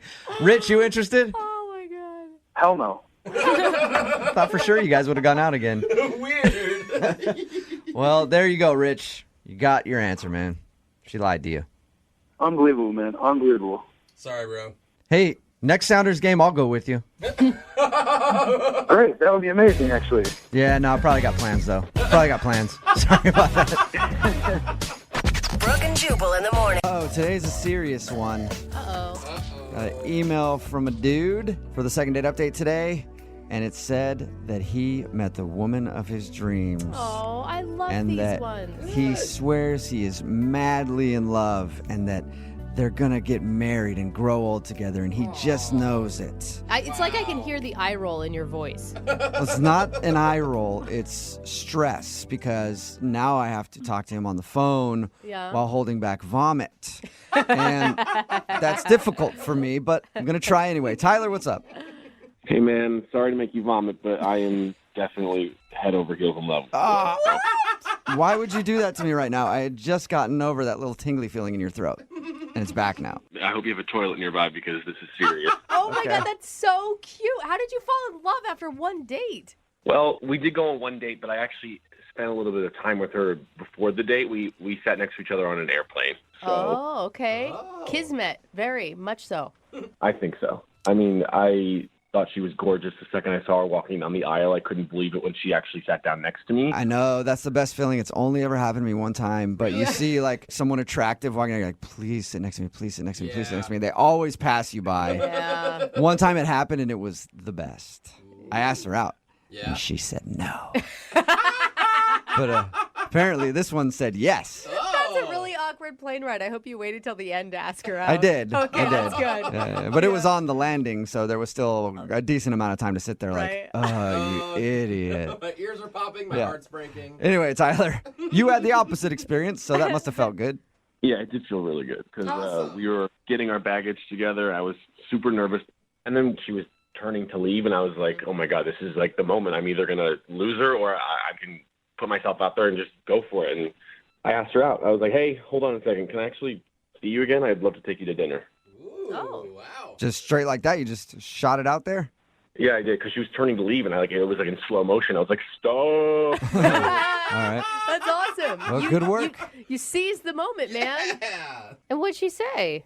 I mean, there was a little red flag at that moment because she kind of hesitated a bit, but then she said, okay. So When you asked her out there, that she hesitated, and that's a red flag to you? yeah, she got kind of weird. I didn't know if she maybe wasn't into me, or I don't know. Maybe she wasn't. I thought maybe she had a boyfriend or something. Well, how long was the hesitation? Like a few seconds. She just seemed like awkward about it. Okay. So what was it like the first time you guys met up for dinner? The dinner was amazing. It was so much fun. I had the greatest time. We were hitting it off, laughing, great chemistry. At one point, we even had this moment where we were feeding each other our food. I don't know about that one. That's always kind of weird to me. Who initiated the food feeding? I mean, who do you think? You. I did. Definitely you. Here, eat this. I mean, it was done in a joking way. I know it sounds weird, but I had a burger and she had a crab sandwich, and she asked me for a bite, and then I held it out I didn't I put it in her mouth basically. Okay. It does mean that she's good with whatever is going on in your mouth, sharing that. Yeah, I definitely took that as a good sign. There was one kind of embarrassing thing that happened, but besides that, it was a perfect first date. So what was the embarrassing thing? You blurted out that you loved her right then and there? He proposed on accident. I'm sure that she could tell from the way I was looking at her that I really am into her, but she said that she had jet lag, and she said that she was having trouble adjusting because she has a weird body. Okay. I was like, that's not true. You have an incredible body. And then it got really quiet, and she looked away, and then it got really awkward. And I was like, I'm just kidding. It was a joke. You have a weird body. I was kidding. Your body's totally weird. I could see how that could come off as a little, depending on your tone of voice and your delivery, it could come off as a little creepy. I was probably really intense when I said it. Okay. Then, yeah, that was probably strange. You're intense with sweaty palms when you said it. Yeah. Do you think that that's the reason she's not calling you back? I don't know, because when we said goodbye to each other, similar to when I asked her out the first time, I was like, I had a great time. Thanks so much for going out with me. And I told her that night I really want to see her again. And she kind of did that hesitating, awkward thing again. So you guys didn't share a kiss or anything? Yeah, we kissed. Oh, you did? Oh, okay. Okay, how was it? Yeah, what was that like? Your first kiss with the woman of your dreams. It was a fireworks moment. Ooh, nice. Was it long? Was it short? Was it a peck? I need more details. I mean, honestly, I can't even really remember the kiss. The whole thing was a blur. I was having such an amazing time. It was an out-of-body experience. Are you sure that you actually kissed her? Or did you imagine it? I'm positive I kissed her. Okay. She didn't drive off and you were standing there in the parking lot just kissing the air, imagining it was her. No. I definitely kissed her. Thank you very much. Maybe she didn't like the way you kiss. Or maybe she just is awkward in conversation and sometimes has bad timing. I don't know, but it's been 5 days. I've called, I've texted. I'm freaking out here because I feel like this is a girl that I could marry one day. I really, really want to hear back from her, and I really want to see her again. So whoa. If you guys can help me out, that would be amazing, because I don't want to let this one go. No pressure at all. A little bit of pressure. Yeah. Cool. Well, we'll play a song, come back, call her, and get your second date update, all right? All right, cool. Thank you. Hang on, love bug. Moving 92.5. Brooke and Jubal in the mornings. Second date update. Tyler, before we make this phone call for your second date update, can I ask you a question first? Yeah, what is it? Well, the girl that you want to call today, her name's Vanessa, right? Yeah. Okay, so you said that you instantly knew that you loved her after your first date. Yeah, I did. Okay, so my question to you is, what does love feel like?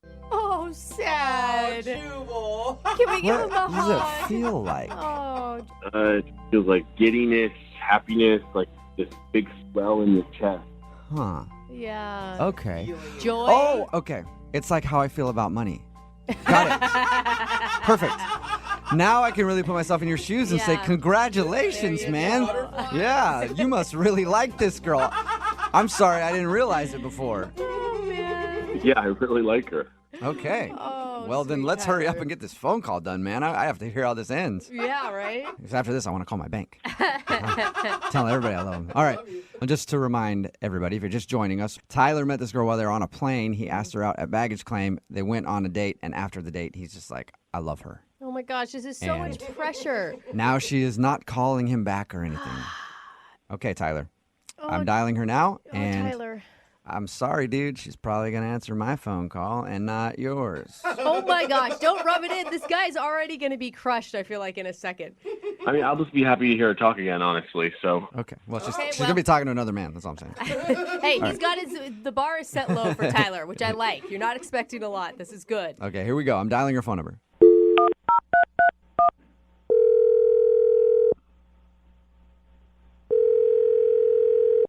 Hello?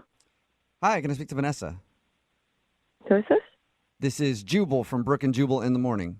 Is this Vanessa? I'm sorry. If this is a telemarketer, I'm not interested. No, this is not a telemarketer. As a matter of fact, by the time this phone call is done, you might want nothing to do with our product at all. So, I'm sorry, who are you? my name is Jubal from Brooke and Jubal in the morning. It's a radio show. Okay. One of our listeners actually emailed us about you. All right. Okay, and he gave us your phone number, so I thought I'd dial it and see if you answered. Wait, someone gave you my phone number? Yes, his name is Tyler, and you guys met on a plane and then had dinner a little while ago. Oh. You remember Tyler? Yes, I remember Tyler. Okay, that's... Okay. Well, Tyler definitely remembers you, and he's been trying to get a hold of you, but you haven't been calling him back. So Oh, no, I'm sorry. you don't have to apologize to me. I'm fine with it. No, I mean, I'm sorry to do that to him. So wait, so you have guilt about it? About not calling him back? Yeah. You do. Wait, like... Yeah.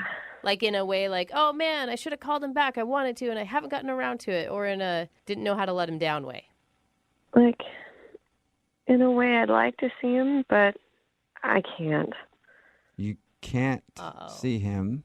It sounds like maybe you're in a relationship or married or something. No, it's not that. Okay. So you're single. Yes. But you can't see him. No. You went blind. It's not that. Okay. Well, if you could maybe tell us a little bit so that we can talk to him, because he said that he really liked you a lot. Yeah, he's like smitten. Oh, man. It's not going to make a lot of sense to people. Well, Try us. we're pretty weird, so try it. And we might be like, oh, yeah, that makes perfect sense. I wouldn't call that guy either. Did he do something wrong? Not exactly. It's my parents. Your parents? What? Yeah. How would your parents even know about him? Haven't you guys you've been on one date.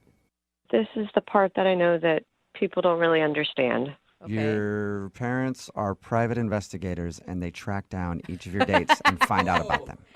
Intense. Not exactly. But close? Wait, what?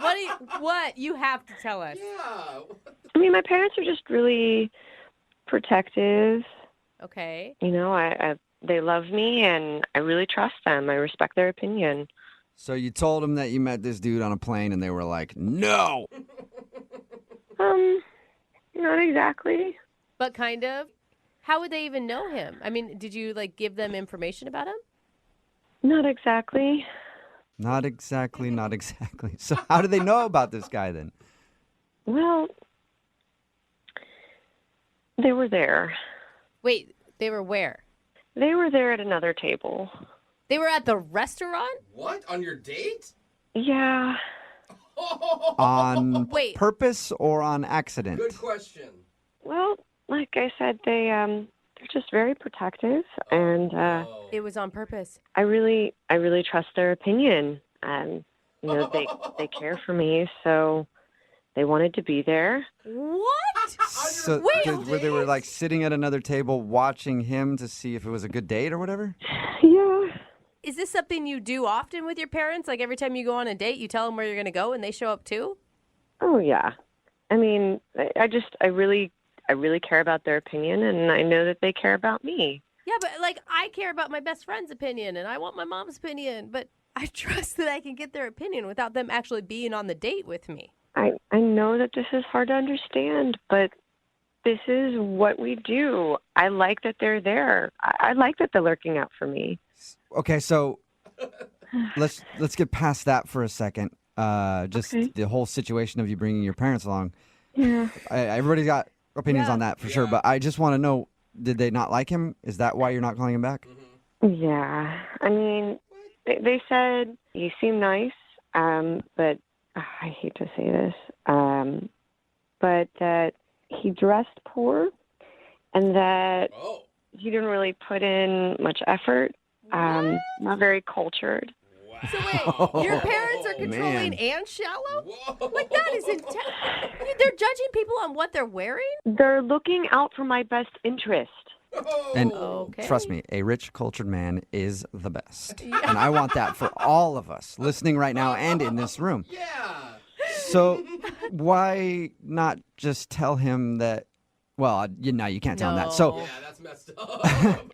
but if you like him, can't you tell your parents you're going to give it another shot and they could come along on another date? I mean, I trust my parents' opinion. They've never been wrong. Like, the one time that I didn't listen to them in my college years, I took on this roommate. They told me not to be roommates with her, and she wound up being a drug addict. So they were right. Don't you think, as parents, shouldn't they raise you so that you can be a confident young woman who they trust in making decisions for yourself?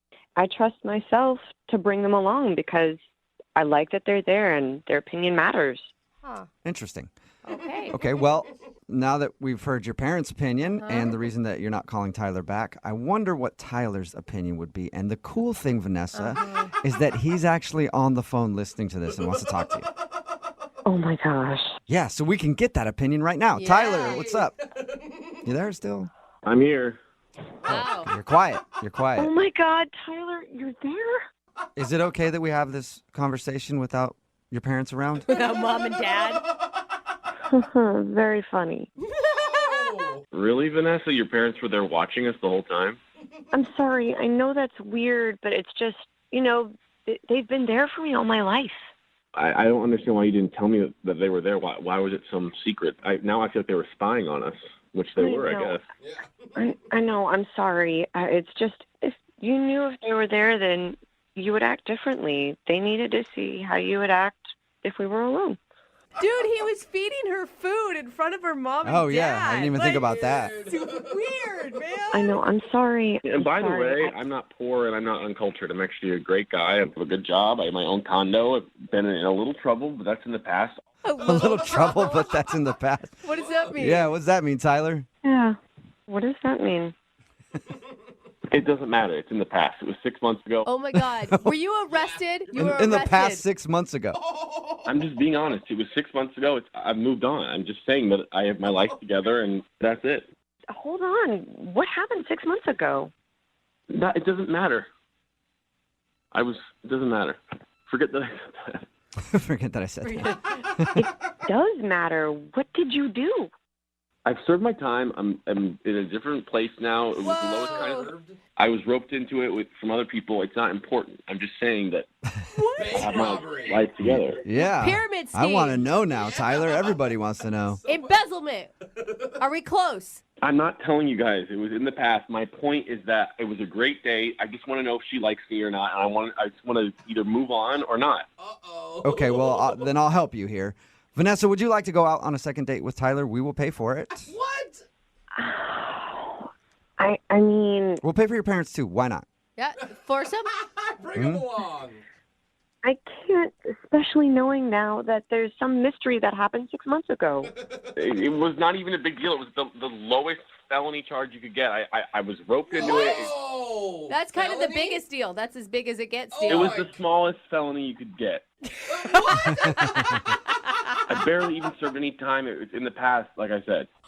Wow. My parents were right about you. Okay. Well, I have to admit, I was kind of skeptical at the beginning of this call, but it may have been a good decision for Vanessa to bring her parents along on her date. They just got a bad vibe. Oh, my gosh. Are you freaking kidding me? Well, yeah, they thought something bad about him, and turns out he has a past, a criminal history. Right. It's weird, man. Vanessa, sorry it didn't work out. I do have a question for you, though. Do you think it'd be cool if your parents came along on my next date? Because I could really use their opinion. They sound like they know what they're talking about. Brooke and Jubal in the morning. Brooke and Jubal's second date update. We've been doing second date updates for a long time, and we've heard a lot of corny, cheesy pickup lines. But today's involved violence, and that's why I'm into it. Corny and violent, I'm definitely down. I want to hear about it. And that's why Samantha is on the phone. She wants to do a second date update today. What's up, Samantha? How are you? I'll be better once we get this figured out. Oh, my God. Are you the violent one in this situation?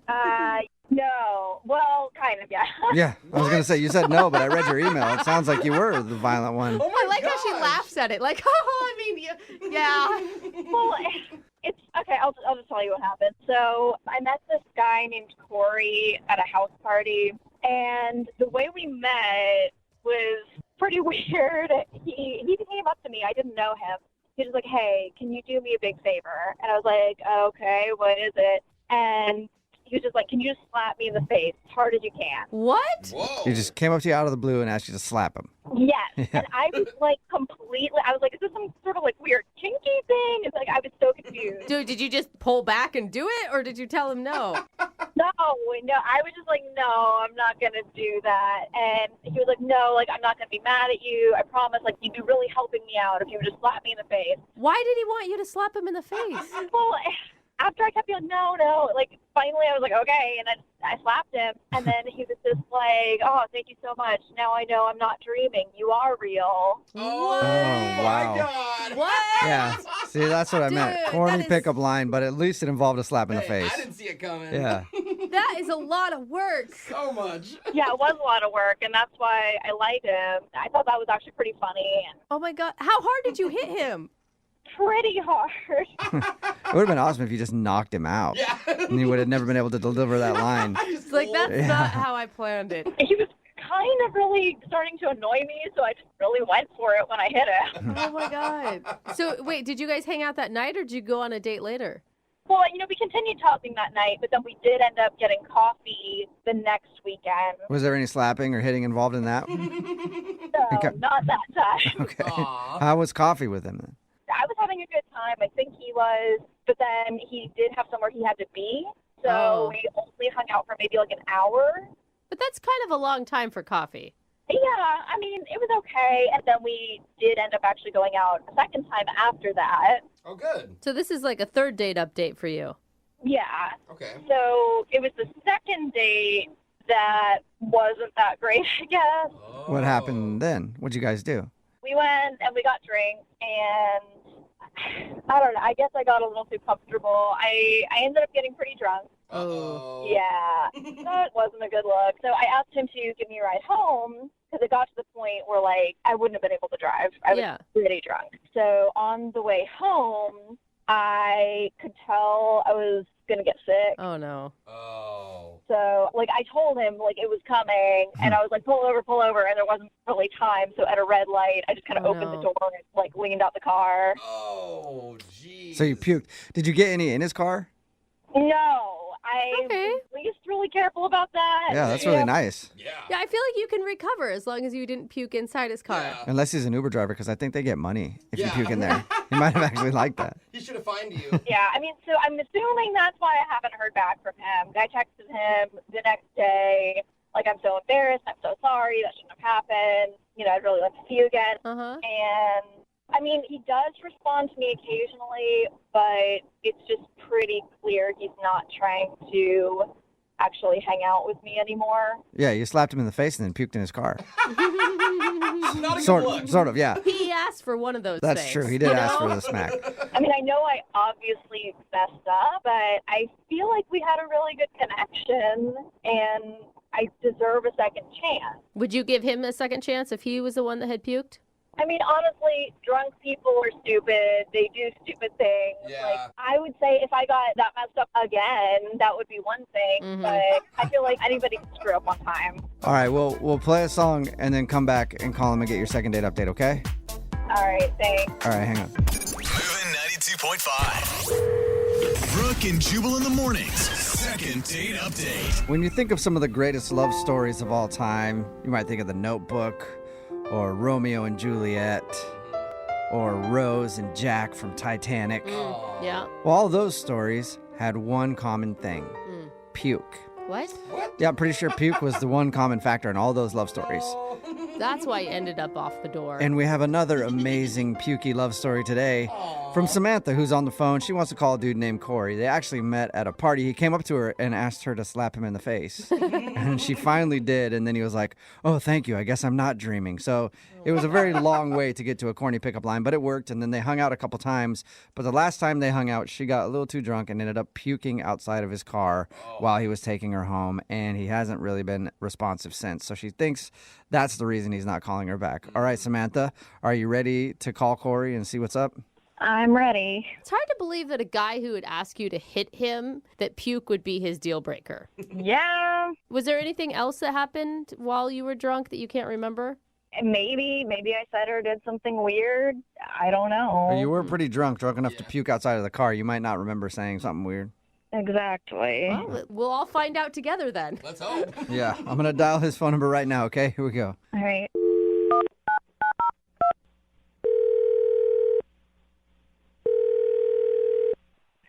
Hello?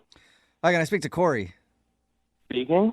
Hey, Corey, how are you? This is Jubal from the radio show Brooke and Jubal in the Morning. I'm sorry, who? Jubal from Brooke and Jubal in the Morning. It's a radio show. Okay. How are you today? I'm doing all right. I'm sorry, you said this is a radio show? Yep, and I'm calling you today because one of our listeners sent us an email about you.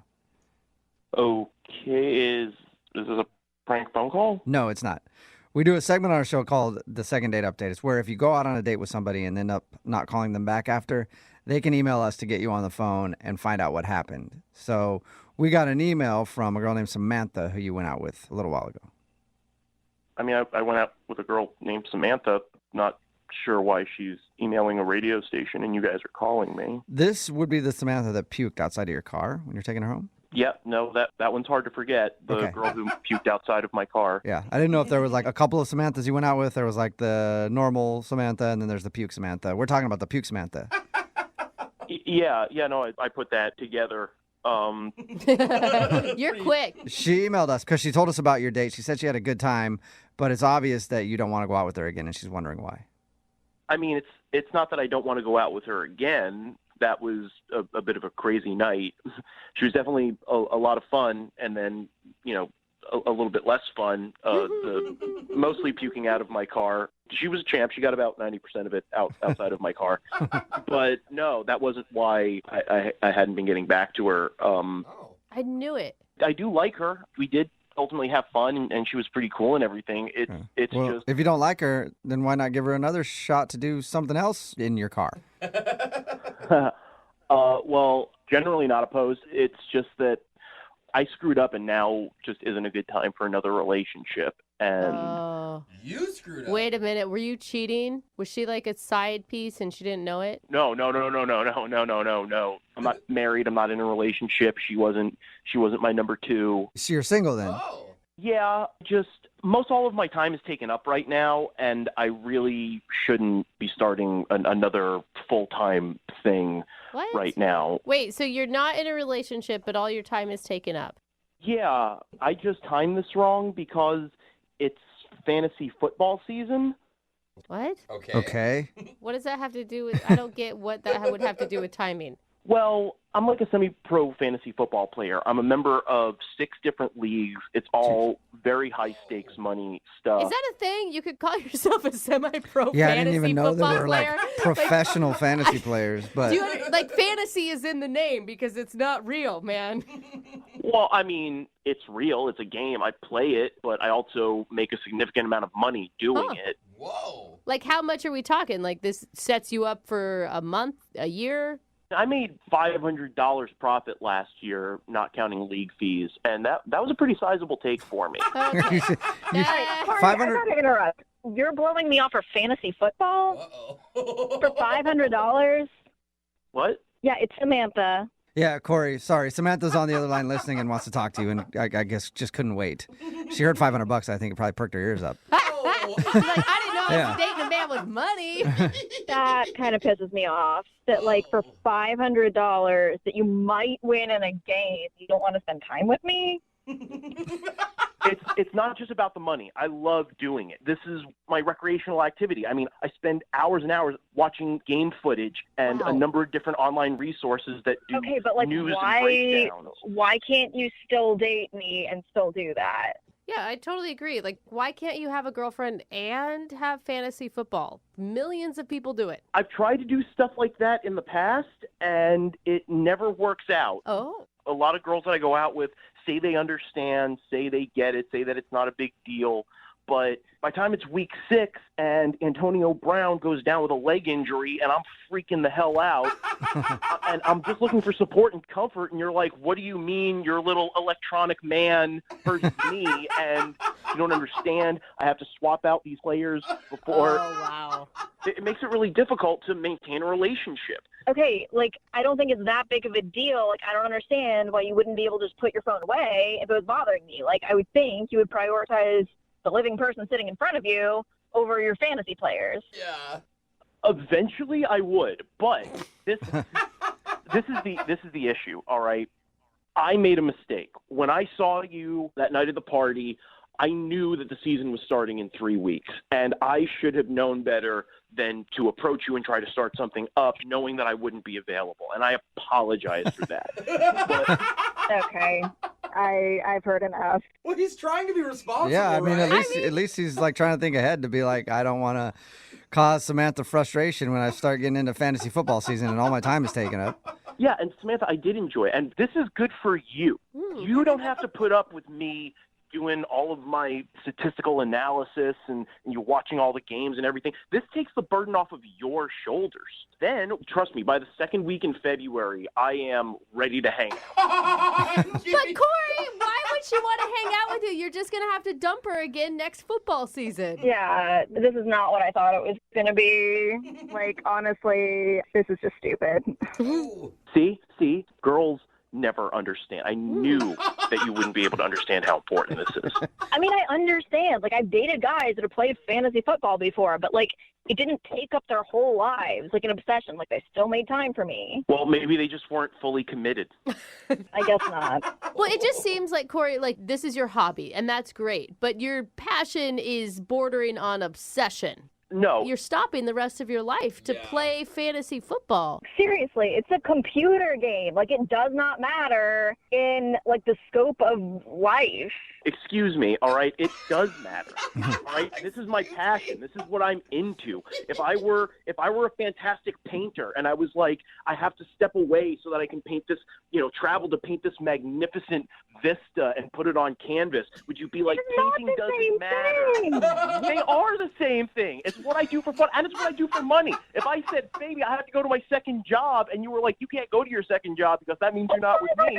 Like, it was $500. It could be more than double that this time. It sounds like you guys are actually having the argument right now. It sounds like you're almost in a relationship. Listen, girlfriends come and go, but fantasy's always been there for me. I'm really happy for you. I've never had a relationship that lasted longer than my first fantasy football league, which I'm still in. Okay. Ooh, wow. Wow, how long has that been, Corey?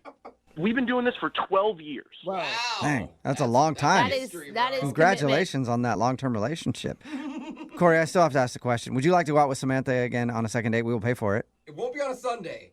You know what? Don't even bother, because I was feeling like it was my fault. But now that I know what it is, honestly, I am not interested in the second date. What about in February? We'll do it right between like when fantasy football ends and then fantasy baseball starts up. Oh, no. Come on. Fantasy baseball is a joke for losers. Oh, yeah. Sorry, I got it wrong, Corey. You're not a fantasy baseball dork. Oh, man, losers. He's a real man. Yeah. Brooke and Jubal in the morning. I'm sure all of us have been in that situation before where you're out and then somebody comes up to you and they're like, hey, you remember me? And you can't think of their name. That's the worst. How do you handle that? Normally, I have my bodyguard punch them in the face, which is why I don't have a lot of friends anymore. It's weird. But it's always tough to figure out how you handle that. You're like, hey, yeah, of course I remember you there. Oh, God, here you are. And that's what happened to Penny, who's on the phone today for a second date update. Her email said that she ran into an old friend, but he didn't really remember her. Oh, no. I guess they still ended up going out on a date, though. What's up, Penny? How are you? Good. How are you? Not bad. Man, was that moment awkward when you realized that this guy that you were excited to see didn't know who you were? Yeah, it was really awkward, especially because I thought I would have been memorable because we were like sort of friends in middle school. Dude, that's messed up. So you knew him from middle school, you said? Yeah, Okay. we knew each other in middle school and we didn't really hang out in the same groups, but Right. like if we had a class together and we didn't know a lot of other people, we would usually like try and sit next to each other because he was always like really funny and would make me laugh during class. So wait, did you just like randomly run into him out and about? Yeah, I was at this fair thing and I saw somebody that looked like him. And then when I got close enough that I was like pretty sure it was him by profile, I just like said the name Christian loudly. And he turned around and then I knew it was definitely him. So that could have been kind of weird the way you did that. Yeah. Just walking around. Christian! Oh, cool. He looked. If it's a big group of people, I figure like you say a name, like somebody might just think you're talking to somebody behind them. Yeah. So what happened after you said his name? He turned around and you know that look people have where they're like, crap, this person knows me and I definitely can't place them, but their face is kind of familiar. Yeah. He definitely had that in his eyes, so I sort of started talking and then I just realized he could not remember my name, so I told him who I was. Okay. And then after you told him your name was Penny, did he remember you or was he still like, no, not ringing a bell? No, he remembered, but you could tell it was like an effort of like opening an old file cabinet, trying to remember. So what was that like for you? I mean, were you insulted or were you fine with it? Well, I don't know. I feel like he looked really cute, so I was like a little bummed. You're hot enough that I'm going to let that one slide. Yeah, like I was a little bummed about it, but I wasn't gonna like let that deter me from talking to him. So how'd the conversation go after he finally remembered who you were? It was fine. It was very like small talk. He just looked really good. Like he grew up really well. He lost a little bit of the baby fat, which I said out loud, and I probably shouldn't have. Wow, you lost your baby fat. You're not so fat. Look at you. Yeah. Wow. Good job, buddy. Way to overcome adversity and be good looking when you got older. Yeah, well, anyway, so I just told him that I thought he looked really good, and then he kind of said the same back. So wait, did you guys go out on an actual date, or did you just hang out at the fair and have weird conversations about how much weight you've lost? No, we talked for like 5 minutes, and then our friends were kind of trying to like go to different things. So he just said we should hang out sometime, and he let me pick the restaurant, and we just like so we could continue chatting and kind of catching up, and you know.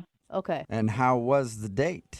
It started out really well. We kind of like reminisced a little, and then it got a little awkward kind of in the middle. A friend of mine, a guy friend of mine, ended up being at the same restaurant, and he came over and sat down with us at the table.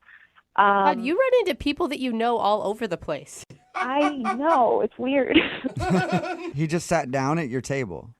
Yeah, I don't know. It's hard to, like, if you knew him, you would be like, yeah, that makes sense. But it was awkward because we were kind of like right in the middle of the date. Right. Yeah. But then, I don't know, I sort of saw it as like a positive because he gets to see somebody that I work in the same industry with.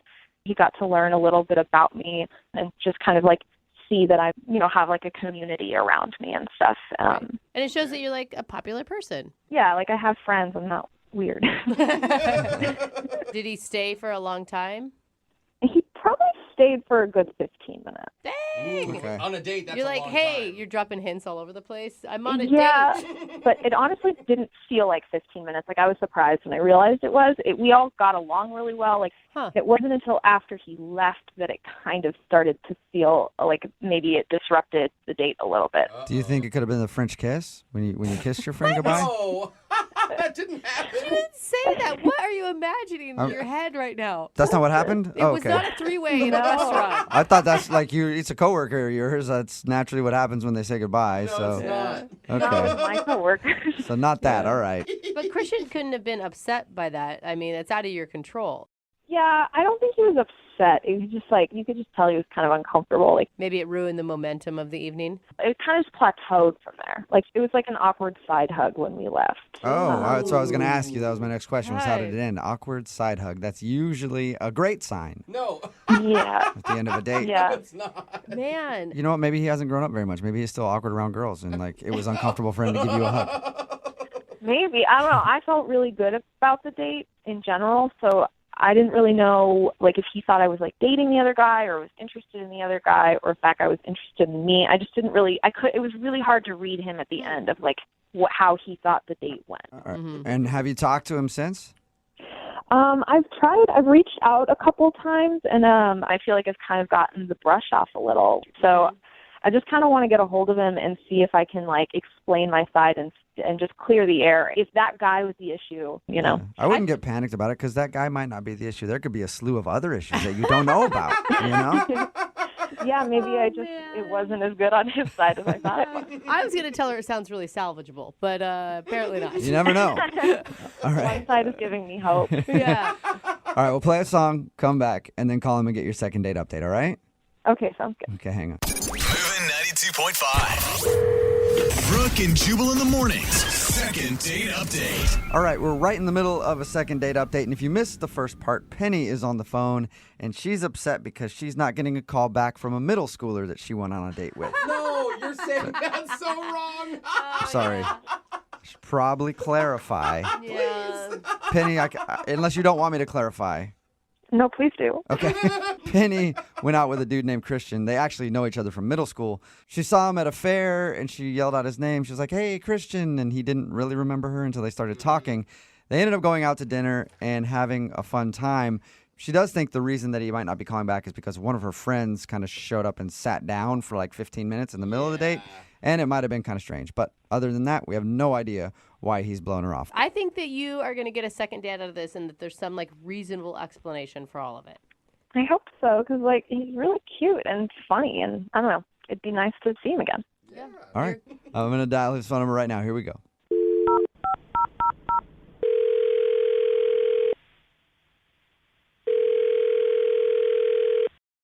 Hello? Hi, can I speak to Christian, please? Yeah, this is Christian. Who's this?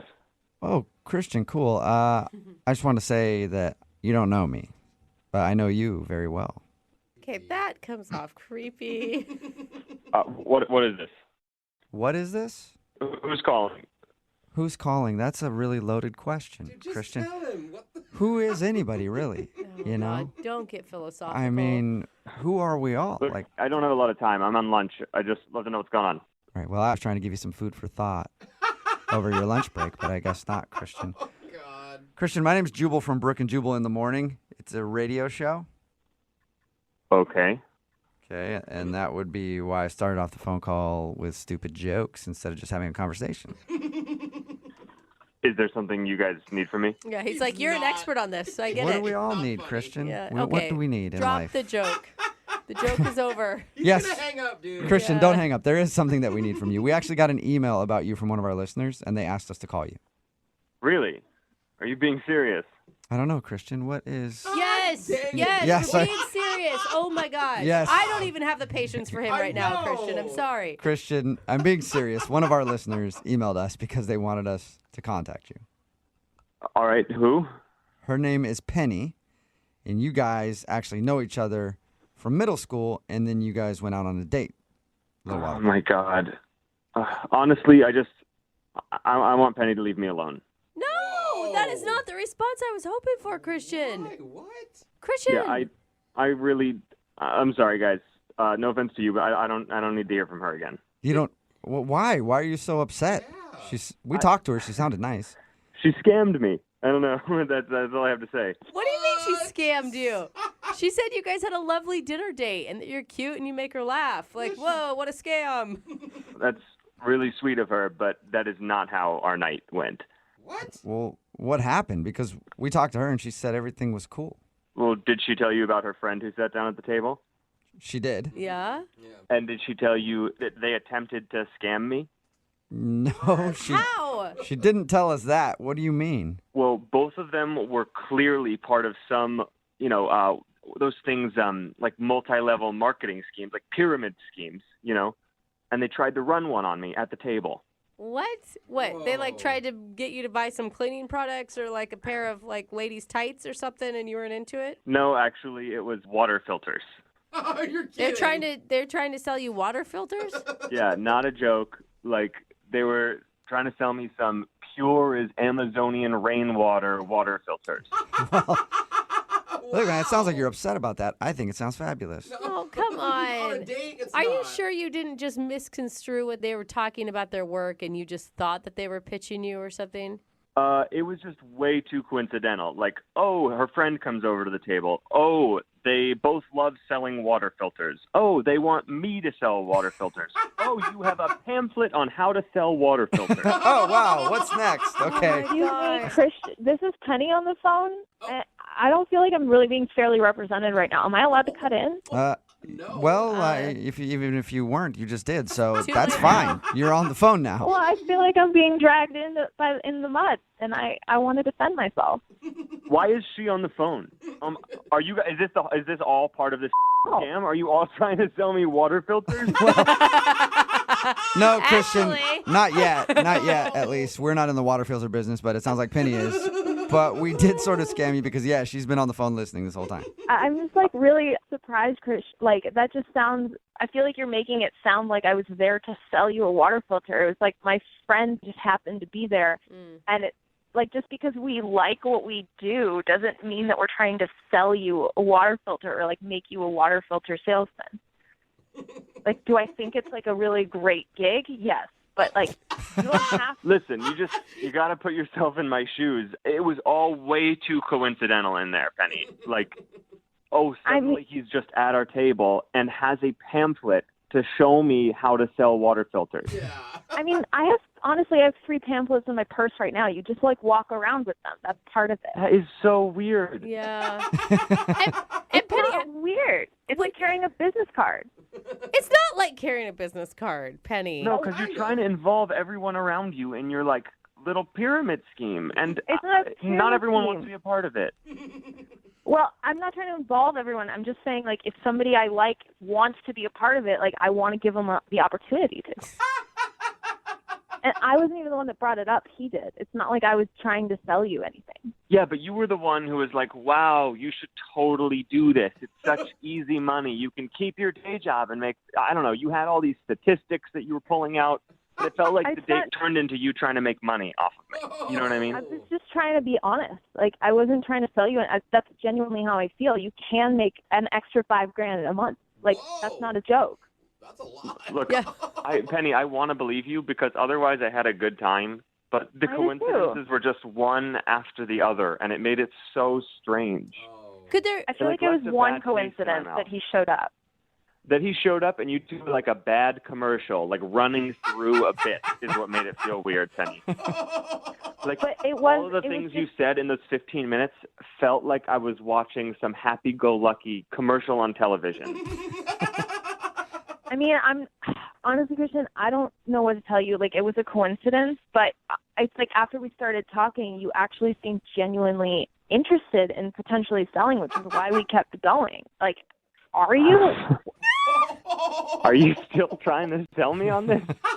Right. And no, I was never interested, not even then, and certainly not now. I just wanted to go out on a date with you. I mean, that's all I wanted to, but if I think that you're interested, I mean, if you don't want to sell, obviously you don't have to. Like, I could just get you a good discount on one. Oh my gosh, Penny, Hey. what are you doing? That's pretty Penny, sweet. Penny. Dude, you got to think about the fringe benefits, Christian. I feel like the water filters have brainwashed you, Penny. No, they didn't. They're good water filters. Okay. I mean, I feel like you guys haven't even tried. You would probably really like them, and you're on the radio. Like, I have a few. I could email you guys a couple advertising things if you wanted to. No. Penny, yeah. Penny. Everybody else might not be into it, and it's kind of illegal to do that, but I'm in. So send that to the station. No. But let's Do get back not, to the Penny. second date here. We'll talk about our money-making opportunity behind the scenes. We need to talk about your date with Christian. Christian, would you like to go out on a second date with Penny? We will pay for it. I absolutely no. I don't want to go on a second date. I don't want to be scammed anymore, and I don't think you guys realize what's happening here on the radio because you're being scammed too. Okay. Yeah, Jubal is allowed to be scammed. I feel like it's fine. Yeah, whatever. You guys say that until I'm in Ibiza hanging out With that water with filter Penny. Yeah, exactly. With a boat named Filter. Yeah. Look, I know you guys are all joking and making fun of me, but I'm not kidding. Like, you could make enough money to buy a boat if you were good at selling. Yeah. Oh, wow. You got that boat money. I know, Penny. That's why I'm in. We're good. Oh, God. I think you're pulling my leg. Yeah. Yeah, I would never do that to anybody. But Christian, You don't ruin a good business opportunity when Yeah, it knocks no. on your door. Christian, are you sure you won't go on another date? Absolutely not. Even if she didn't bring up the water filter stuff, like you liked her. Yeah, all that aside. I don't know if I can not bring it up. It's a part of my life. All right. Well, I stand wrong. Well, I'm sorry the second date didn't work out for you, Penny. And Christian, thank you very much for your time. Appreciate it. Yep. Yeah, and you have fun struggling with those conventional water filters, the ones that burst into flames. You try to use them. Ooh, you're good already. Yeah, see? Can I privately send you the link to these? Because they're really good. Send it along, Penny. Oh, my God. Brooke and Jubal in the morning. Got a text in at 78592 says, I don't know what to think about that second date update, but I do know that I'm going to be rich now. Thank you. So, if you missed today's second date update, Penny wanted to call this dude named Christian. They actually knew each other in middle school, and she saw him at a fair. They decided to actually go out after they reconnected. But the reason he wasn't calling back was because during her date, she ran into a friend who she works with. They work in the same field. They do like a pyramid scheme type thing for water filters. Yeah. And they spent like 15 minutes pitching him on why he should sell these water filters. And he thought that he'd been scammed and set up by her to go out on this date just so that she could try to sell him some water filters. Oh, my God. It just dawned on me. What? Did she just do the whole second date update so she could pitch us the same thing? Whoa. Did we get scammed? Maybe you guys got scammed, but I'm still investing in this, okay? So, yeah, you guys lost out because you don't want to believe her, but I am going to retire pretty soon. We did get a couple texts, and they're like, what are the water filters called? Like, Totally. this could honestly be a scam. And what if she never wanted to date with the guy to begin with? Oh, my God. What if the Well- whole thing from the very beginning? What if she never even knew him from junior high? Well, then she's a genius marketer, and good job. Yeah. Hopefully, we moved some water filters for you. Remember, if you want to do a second date update, all you have to do is email the show, and we will call the person who didn't call you back. Don't forget, it is Friday, so Young Jeffrey's Song of the Week is coming up at 8:10. Careful when joking around on a first date because the other person might not get your sense of humor. Like, I don't know how many dates have been ruined that I've been on when in the middle of it, I just drop my fork and I look her dead in the eye and just go, how many other people know you're out with me right now? That's a really funny joke. They never get it. It just ruins the mood right there. Weird. And Maggie, who is on the phone with us right now to do a second date update, apparently made a poorly timed joke on her date. And she thinks that's why she's not getting a call back today. We'll find out what her joke is in a second. Hopefully it's as good as mine. But first, let's find out a little bit about the guy that she wants to call. Maggie, how are you? I'm good. How are you? Good. So you want to call a guy named Ray today? Well, actually, I want you to call him. Oh. That's a good Yeah, point. good point. I guess Yeah, that is she how the does pay second date attention. updates work, right? I called him. Well, you want me to call a guy named Ray today. Where'd you meet Ray? Ray and I met at a bar a couple weeks ago. I was out with some of my girlfriends, not expecting to meet anybody, and I meet this great guy, and he and I end up talking for most of the night. Did he approach you, or did you approach him? He approached me. Did he use like a cheesy line, or was he pretty cool? He actually he came over with 2 shots of Fireball. Classy. Yeah, and he said, "Can I warm you up?" Ooh, nice. And that worked, huh? Well, I was a few drinks in, so Okay. yeah, that worked. I was going to say, if you were sober, that probably wouldn't have worked. Exactly, right. Yeah, you're the type of girl that never turns down free alcohol is what it sounds like. Right. I'm not. No. So we just started talking after that, and I get home from the bar, and he texted me.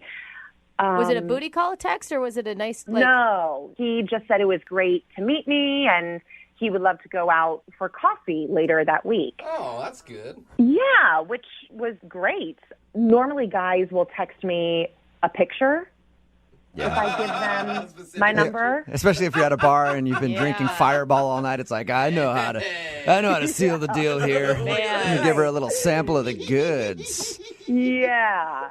So anyway, to getting pictures, but I didn't this time, which was surprising. And It's so sad that that's the exception to the rule, is the one guy that doesn't send you his junk. I know. How romantic. I mean, that's kind of the day and age we live in right now. It is a beautiful time we're living in. So how was coffee then? It was awesome. He was very sweet.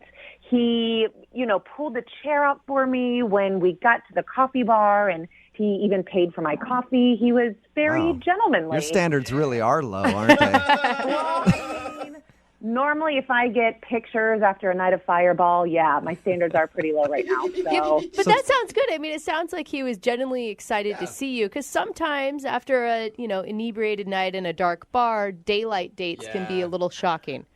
Exactly. Right. So it was a great date. So tell me about the joke, though. You said that you made a joke you thought might have been poorly timed, or he didn't get it or something? Yeah. Okay, what happened? So I'm a pretty sarcastic person anyway, and he and I are talking, and he says something like, I bet you get asked out by a lot of guys. And I said, yeah, man, in this past week alone, you're my 30th date. That's funny. Completely joking. Yeah. And he gives me this blank look. He didn't get it? No, he thought I was being serious. He's like, whoa, you didn't have to be honest. Right. Did you clarify for him that it was a joke? I did. A few seconds went by of him not laughing, and I said, dude, I'm kidding. Obviously, I haven't gone out with 30 guys in the past week because I made that awkward joke. So. Okay, so that's the reason you think that he's not calling you back, is he thought you might not have been joking about dating 30 guys in a week. I think so. Okay. Yeah, I think. All right, well, how did the date end then? Again, very gentlemanly. He gave me a hug and a peck on the cheek, and he said, this was fun. We should do dinner sometime. Oh, okay. Hey, that's good. Yeah, so I thought it ended on a high note. You should have messed with him some more and been like, yeah, that's good. I'll fit you in. I got like 45 other dudes I'm doing dinner with. I know, To see if he would get it. Yeah. All right, and he hasn't responded to any of your text messages or phone calls since that day? No. All and right. that was a couple weeks ago. I'm surprised that you want to see him, just because I think it's pretty unattractive when a guy can't laugh at things. No, and sometimes you just doesn't. don't get it. I'm not used to going out with gentlemanly guys. So, I mean, he was really sweet, and I can't blame him for not getting the joke, Well, we don't even really know if that's why he's not calling you back. Yeah, Could be that's something true. else. True. Yeah. It could have been something completely different. All right. You're right. Well, we'll find out what it is. We'll play a song, come back, call him, and get your second date update, okay? Awesome. Thank you. All right, hang on. Moving 92.5. Brooke and Jubal in the mornings. Second date update. This could be a second date update first. Maggie, who's on the phone to do a second date update today, just admitted to us that she has been with 30 guys in the last week. Impressive statistics, Maggie. Good job, girl. Yep. Thank you. If you missed the first part of the second date update, Maggie met this guy named Ray at a bar. They went out for a coffee date after meeting up. She said everything was going well, but she made a joke to him when he said something along the lines of, I bet you go out on a lot of dates. Her response was, yeah, I've been on 30 dates in the past week. The only thing is he didn't get the joke. And he just kind of sat there like, oh, my God. And that's why she thinks she's not getting a call back, because he still doesn't think that it's a joke. It's pretty hard to go out with that many people in 1 week. So hopefully, maybe, Maggie, we can get him to realize that and go out with you again. Are you ready to give him a call? Yes, for sure. Okay. This one's so weird to me because he asked you to go out to dinner at the end of the date. I mean, he was obviously complimenting your looks when he said you must get asked out a lot. I don't get that one little joke would make him not call you. I know. So I'm excited to see what the problem is. Yeah, no kidding. One little joke. If he didn't get the fact that he was thinking that you really went out with 30 guys in a week, that's bigger than a little joke. All right. You're right. Yeah. I'm going to dial his phone number right now and see if we can get him on the phone, okay? Okay.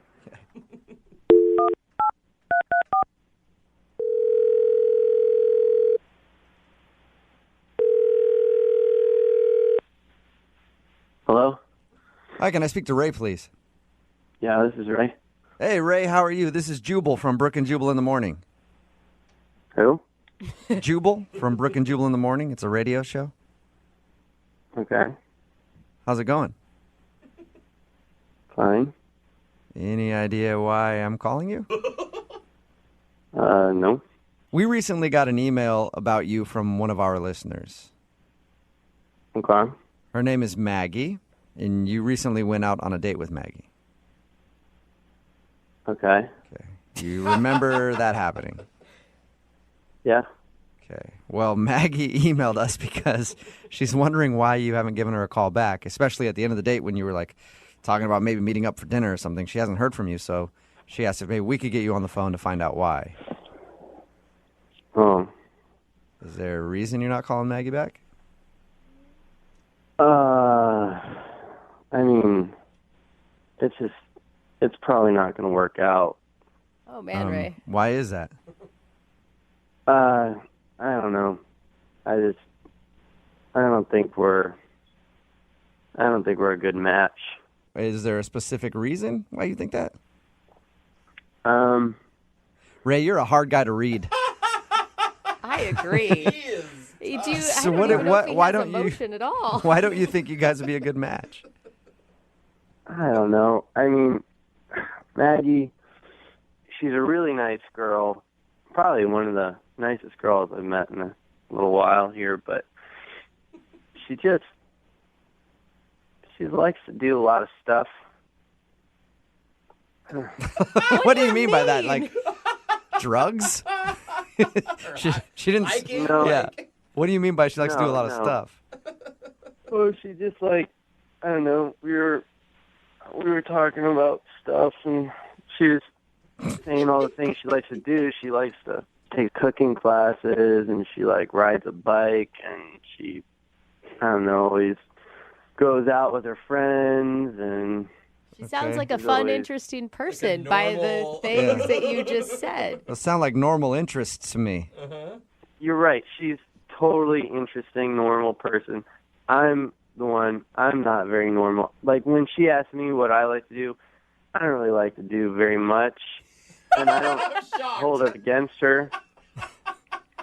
So you don't have any hobbies or interests? I mean, I like watching TV, hanging around the house.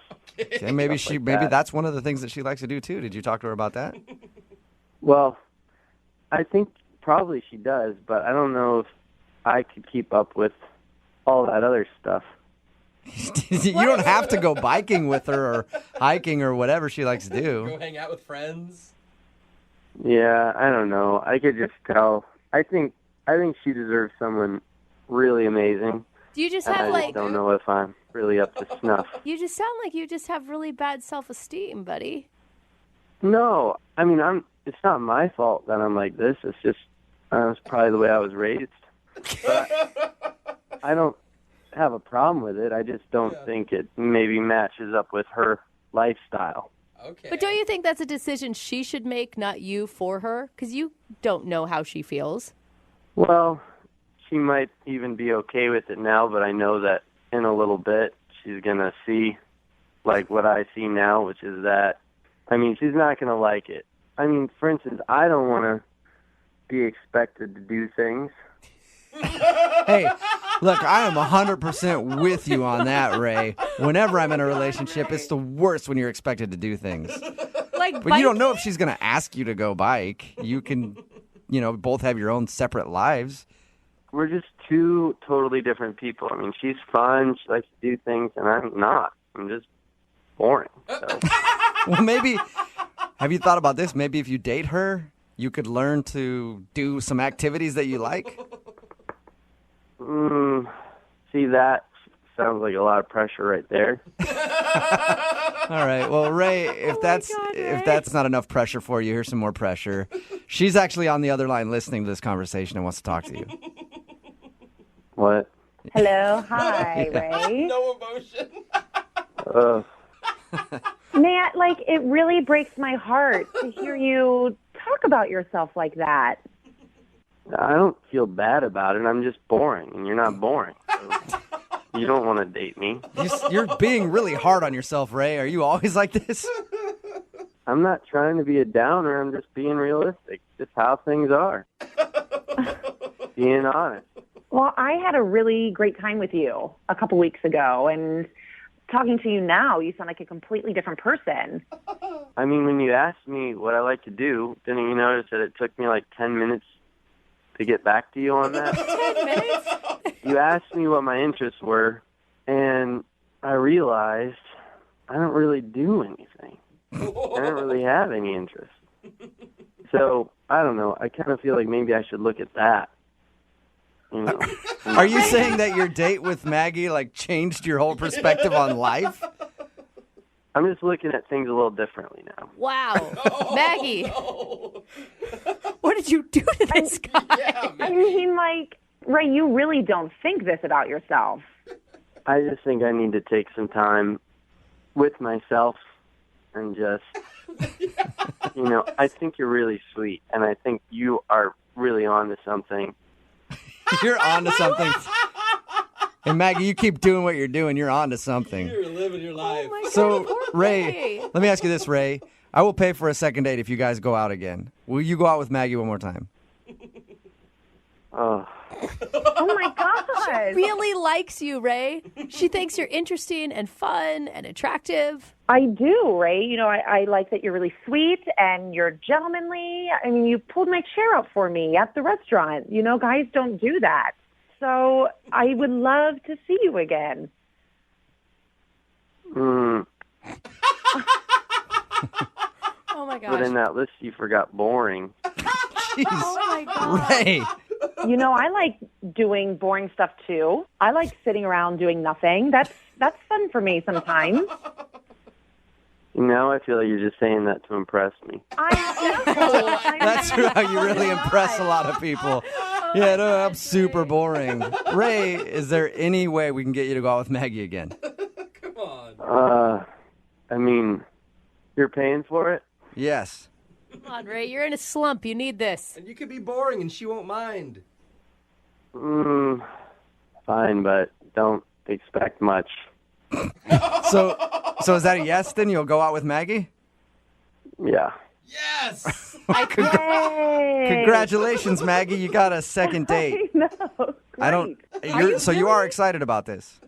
Well, yeah, I'm excited. It just sounds like he's in a mini slump, so I'm excited to help him get out of it. All right, good. Well, you can be Ray's slump buster then. I'm not in a slump. This is how I am. Please don't expect more. Well, I'm excited to hear about how this whole date turns out with you guys. Me too. It's close to, you know, a romance novel or something. I wouldn't be too excited. Brooke and Jubal in the morning. How soon is too soon to share your life's ambitions when you're on a first date? Oh, I think that's a great thing to share right off the bat. Yeah, Well, sure. I guess unless your life's ambition is to set the world record for the most breakups in history. Probably not a good idea Good point. on a first date. But Brad's on the phone for a second date update right now, and his email said that he had a wonderful date and they shared their life's ambitions. Ooh. That's Brad, awesome. Sounds very deep for a first date. Yeah, I mean, I didn't think it was too much. I thought it was a nice, like, conversation topic. Really? Okay, yeah. Or a lot of pressure, depending on if you have figured those things out or not, right? I want to have babies tomorrow. We'll get to that part in a second, but what's the name of the girl you want to call today? Tracy. All right, and how did you meet Tracy? I met her through, like, a dating app. Okay, what did you like about her? I mean, she seemed, like, super cool and that she thought I was funny, so that's always a good thing. Is that rare? Rarer than it should be. Okay. All right. Valid. So tell us about your date. What'd you guys do? She actually wanted to pick the place. I was like something she was pretty insistent on. So I was like, yeah, sure. And it was something I hadn't heard of. And she, get this, she actually put her name on a list for us and then got us in with it. Wait, so it's like a hard place to get into? Is that what you're saying? Yeah, I mean, I had no idea. The place ended up being like totally packed. Whoa. And, I was just like waiting around. And then this girl just came up to me and she was like, hey, are you Brad? I was like, oh, yeah, what's up? And that ended up being Tracy. And she was like, hey, I put my name on the list. Don't worry, we got a table. And then just like brought me right on over. Whoa, Oh, VIP. so she was like a baller at this restaurant. Is she like a big foodie or something? Why was she so into this place? I mean, I don't think it was like anything in particular like a foodie, but I mean, we sat down and the food was like bomb. It was so good. Ooh. So, I mean, I guess she knew her stuff. I'm super glad I let her pick. Yeah. Nice. Okay, so she makes good selections when it comes to restaurants. Is there anything else you liked about her? I mean, we just got to talking, and like I said, she thought it was funny, so I was super into that. But we got to talking, and it was kind of crazy. We actually ended up we went to the same elementary school, but like different years. Oh, that's awesome. Wow. That's a funny Yeah. coincidence. And then we actually had this friend Rob, who's like our mutual friend, that we had no idea that we both knew each other. So I wish Rob would have introduced us like earlier. Yeah, what a small world. Cool. Any chance you could be related and not know it? No, I don't think so. Okay. And you guys, I mean, you said you had talked about your life's ambitions. How did that come up? So I was talking to her actually about my dog, and she kind of made like a little like segue. She was like, actually, I want to work with like dogs and animals like for my ambitions of life. Really? Okay. Yeah. And did you say, oh, you can take my dog. I don't want him anymore. That could have probably turned her off. No, absolutely not. No, she was like super into it. She was like, yeah, I want to, open up a place for like rescue pets, like pets that come from like, bad homes and that kind of stuff. And I was just like blown away. I was like, wow. Like started liking her even more because of that. Because, she got like a big heart and stuff. So this all sounds perfect. I mean, if she's not calling you back, there has to have been something that was weird. Yeah, I mean, it could be when I like shared my dreams with her about like what I wanted to do. Uh-oh. What are yours? Okay, so I've been thinking about this for a while, and I really want to open up this Jurassic Park themed bar. Okay. Okay. Tell us more. Right. You see the ones that have like the different like Game of Thrones, like Anchorman bars. So I want to do a Jurassic theme park like bar. Whoa. Everything would be dinosaur. You would have like food and drinks that would be dinosaur themed. Okay. I want to do this drink called a Velocirita. Oh. Oh, yeah. It's like a margarita, but it's a Velocirita. Yeah. I get it. It's exactly like it's a margarita, but you call it a Velocirita. Right. I like it. I mean, Wait, it are could you- catch on. Who knows? And you think that she, didn't think that your dream of having a Jurassic Park themed bar was noble enough or something? I mean, it did kind of feel like a little rough next to her, big like adult dream of open up an animal sanctuary. Well, what I was guess her? it's kind of like, I want to open up an animal sanctuary. I want a race car bed. Yeah. I want to play with dinosaurs. Yeah. What was her reaction though? What did she say to you?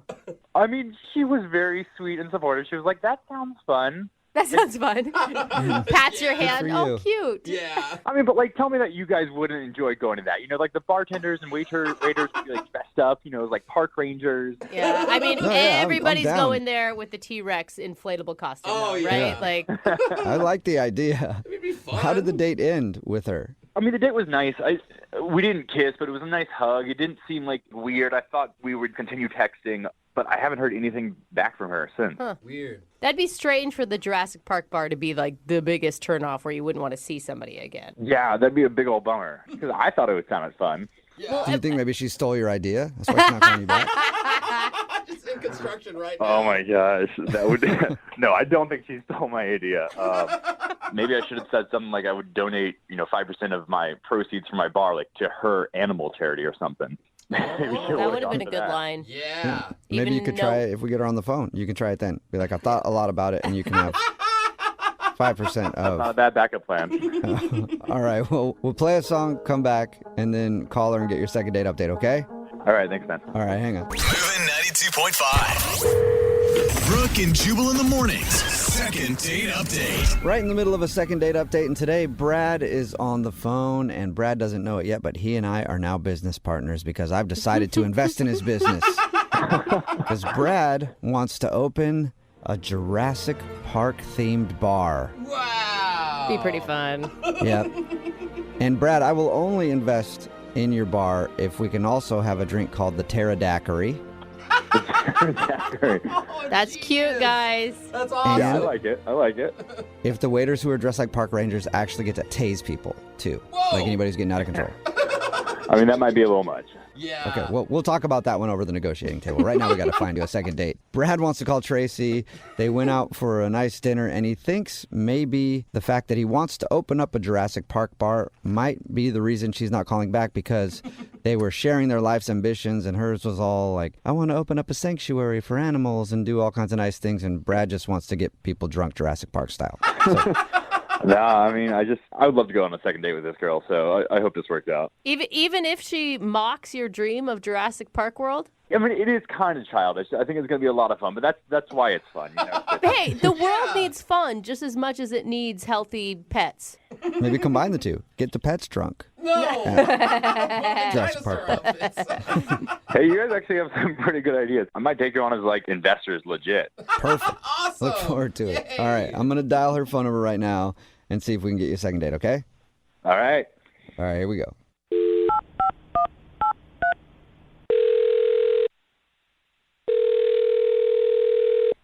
Hello? Hi, is this Tracy? Yeah.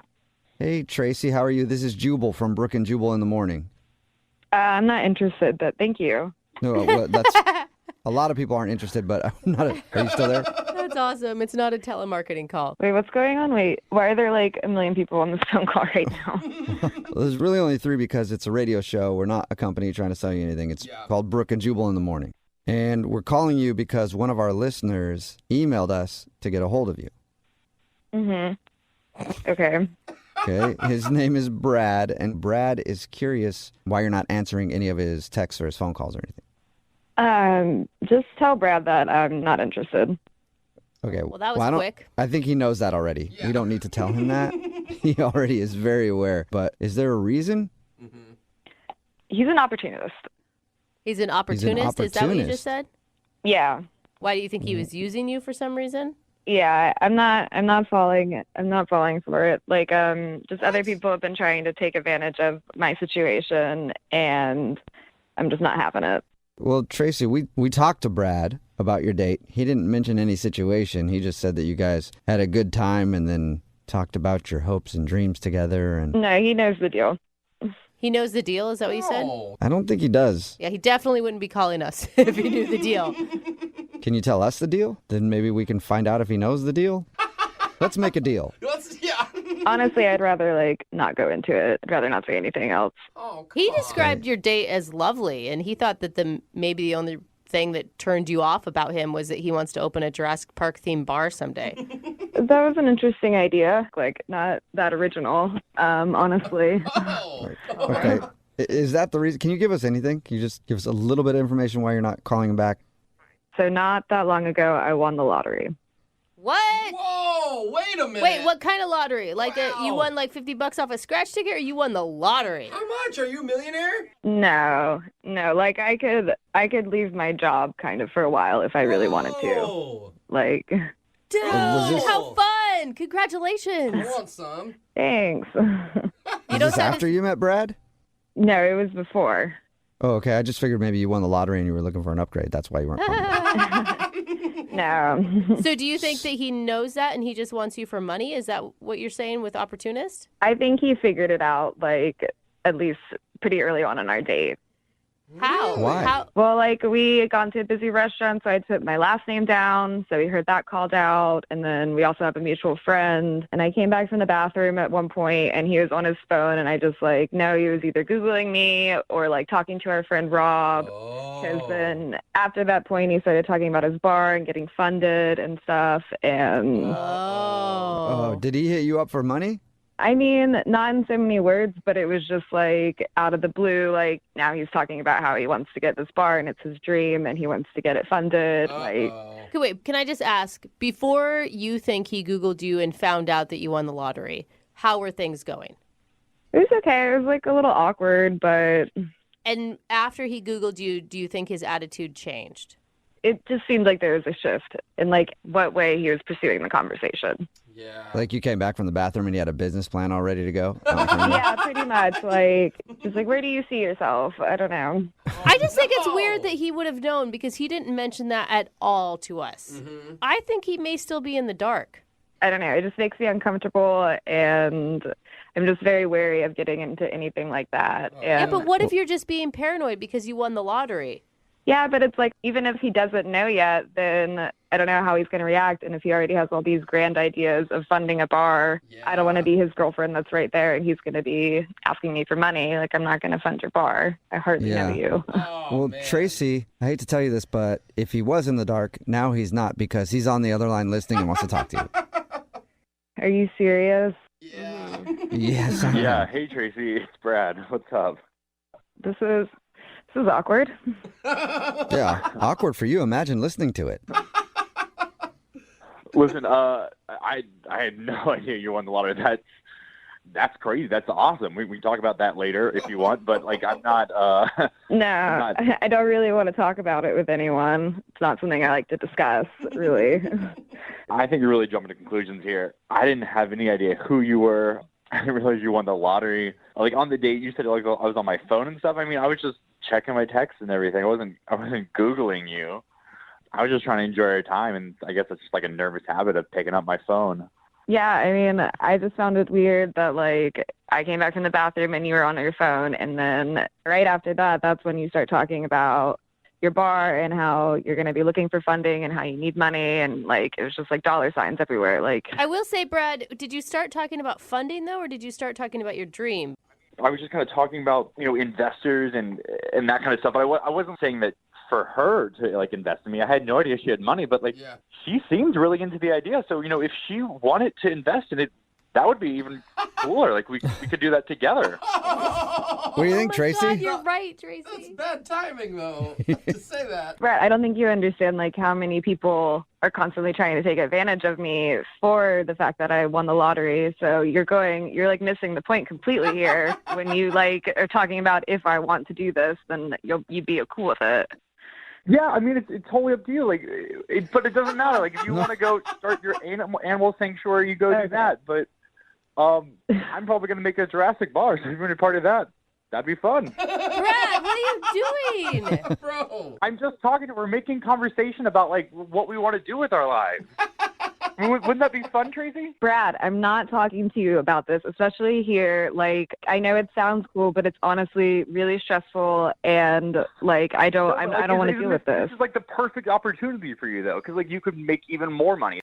Oh my God, I feel so bad for you, Tracy. I thought you were being paranoid at the beginning of this, and you were so spot on. But he didn't know at first. I mean, it's true. I didn't know before, but like now I know. So this seems like a cool thing for her to do. I mean, it wouldn't even be like a big investment. It'd be like a few $1,000s just for like a cool Jurassic bar. Oh my gosh. No. Brad, you should probably focus less on her investing and more on wanting to actually go out with her. That's what I would think. I mean, like, why not both? Like, Tracy, wouldn't it be cool if we did this together, like, as a couple? You seem to be into it. You like animals. Dinosaurs are animals. I don't think anybody rescued them. I mean, wouldn't that be fun, Tracy? What do you think? Come on. No, I'm pretty over this conversation right now. Like this. All right. Well, Tracy, before you go, I do have a question for you. It doesn't involve you paying for anything. It actually involves us paying. Because would you like to go out on a second date with Brad? We will pay for it. He seemed really nice at first, but I think we're just like on two different mindsets, and I'm gonna have to say no. Oh my God, I don't blame you. I don't know how you're ever gonna go out on a date without it being some sort of business pitch. Yeah, anybody. I mean, guys, it's not a business pitch. It's just like it's a hobby. So she wouldn't have to do anything. All she would do is just put a couple thousand in, and then just watch the money grow. What do you think, Tracy? Is it still a no? Yeah, it's still a no. Oh. I gotta go. Man, I didn't even get an opportunity to pitch my business. Yeah, okay, guys. Oh, Sorry, man. Brad. Looks like you lost out on a date and a potential investor. I mean, so guys, like I didn't even like prepare for this like properly. If you guys could get her, back on the phone or maybe an email or something, and I want to give her like a proper business pitch, and I think she'd really go for it. Stop, Brad. Yeah. Stop. I think you got the point perfectly. She's definitely interested in that, Brad. So good luck. I'll let you handle that, okay? You keep reaching out to her.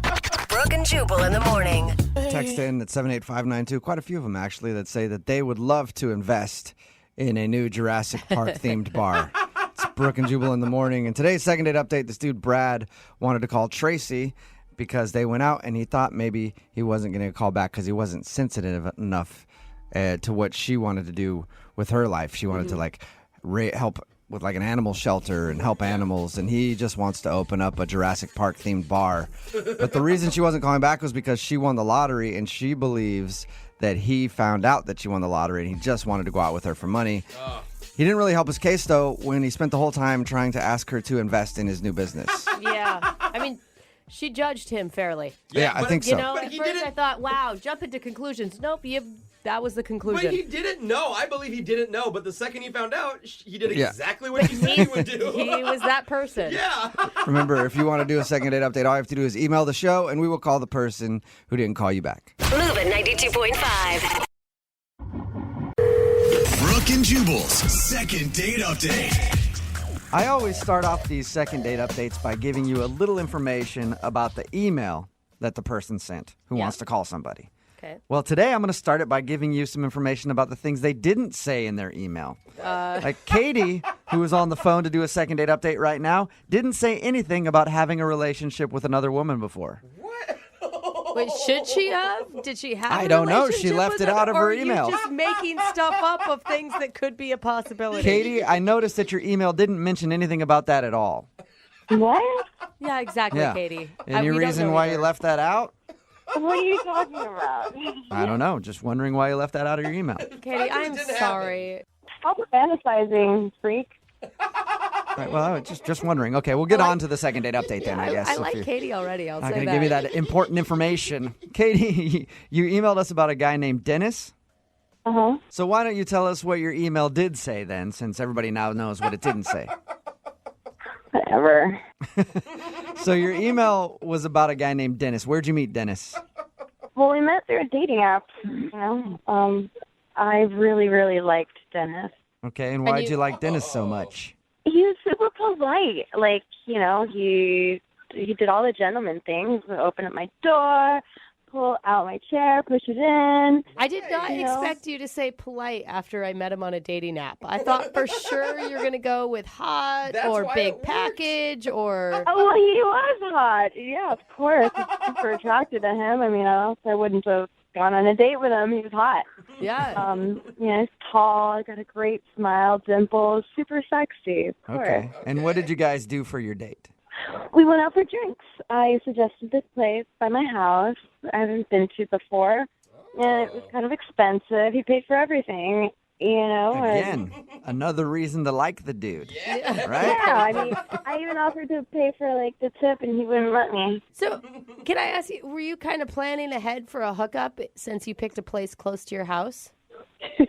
I did say it's a dating app, right? I mean, that would have been my game plan if I was in your situation and I picked a bar. I wasn't planning on it, but I wasn't against it either. Okay. So, yeah, your email did say that you guys went back to your place. Was that his suggestion or your suggestion? Oh, well, it was my suggestion. I live right there. Yeah. All right. Duh. Good. And how did everything go once you went? Put it on the table, you know? And how did everything go once you got back to your place? Honestly, it didn't go as well as I had hoped. Okay, so that means he, I'm guessing, did not stay the night. No, he didn't stay the night. Oh, that's sad to hear. Well, what did happen? Sad. Why are you guys laughing at me? It's funny. What happened? Oh, we started watching a movie. We had some more drinks. We were talking with my dog. Did you say talking with your dog? Oh, yeah, my dog talks. Your dog? You mean your dog actually talks like human language? My dog tries to speak a human language, yes. I like how you just nonchalantly threw that into the list of other things that happened in the night.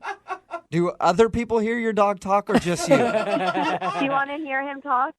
I'd love to hear him talk. I can make him say I love you if you want to hear it. What? Yeah. I'd love to hear that. Hang on.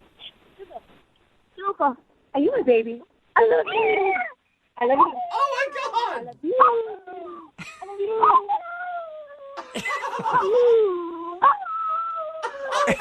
Okay. I love you. Oh my God, that is an amazing dog trick. I will give you that. Yeah. I heard your dog tell me to go kill my neighbors. I heard it. I heard I love you, but apparently we... Okay. That's awesome. So you spent your time doing that with your dog on your date. I love him. He loves you too, obviously. Can we just have the dog do the rest of the second date update instead? So did he seem to like that? Did he enjoy talking to your dog? I think everybody does. He's super cute. He is cute. So, I mean, after you talked to your dog, is that when he left or... Well, No, I don't know. He split after we were talking to my dog for a while. You know? I haven't heard from him since. Was it- I've been trying to reach him. Was it like abrupt? Did he just get up and leave, or did you guys kiss, hug, anything? We didn't even kiss. What? How did he act when he was leaving? He acted like he had to go poop or something, and he just got up and left. Just rushed He out. just like a really constipated face. I'm just super confused as to why he's not called me back. We had a good date. I need your help, please. Okay. Well, we'll play a song, come back, call him, and get your second date update, all right? Thank you. Keep that dog handy in case we need to talk to him. Moving 92.5. Brooke and Jubal in the mornings. Second date update. In all of the second date updates we've done, we've had people describe being left in various ways. Like somebody got cold and then wouldn't talk to him. Yeah. Somebody was just short and then left. We've never had anybody say that somebody left as if they needed to poop really badly. And that's what Katie says her date did. She described him as leaving so quickly it was like he had to poop real bad. It's such a vivid description, though. But It we really all is. know. We all Yeah, know what exactly. that looks like. They met on Tinder. They went out to a bar, went back to her place, played with her dog a little bit, and then that's when she said he got up as if he had to go to the bathroom and just took off, and she hasn't heard from him since. Katie, he might have had IBS. He could still be going. Are you ready to give him a call? Yes. All right. Are you nervous? I wouldn't say nervous. I'm just a little confused. Okay. Okay, well, let's call this guy and find out what happened, okay? Okay. And if it's really echoey, we know where he is. Yeah. It's a very good point, Jubal. Here we go.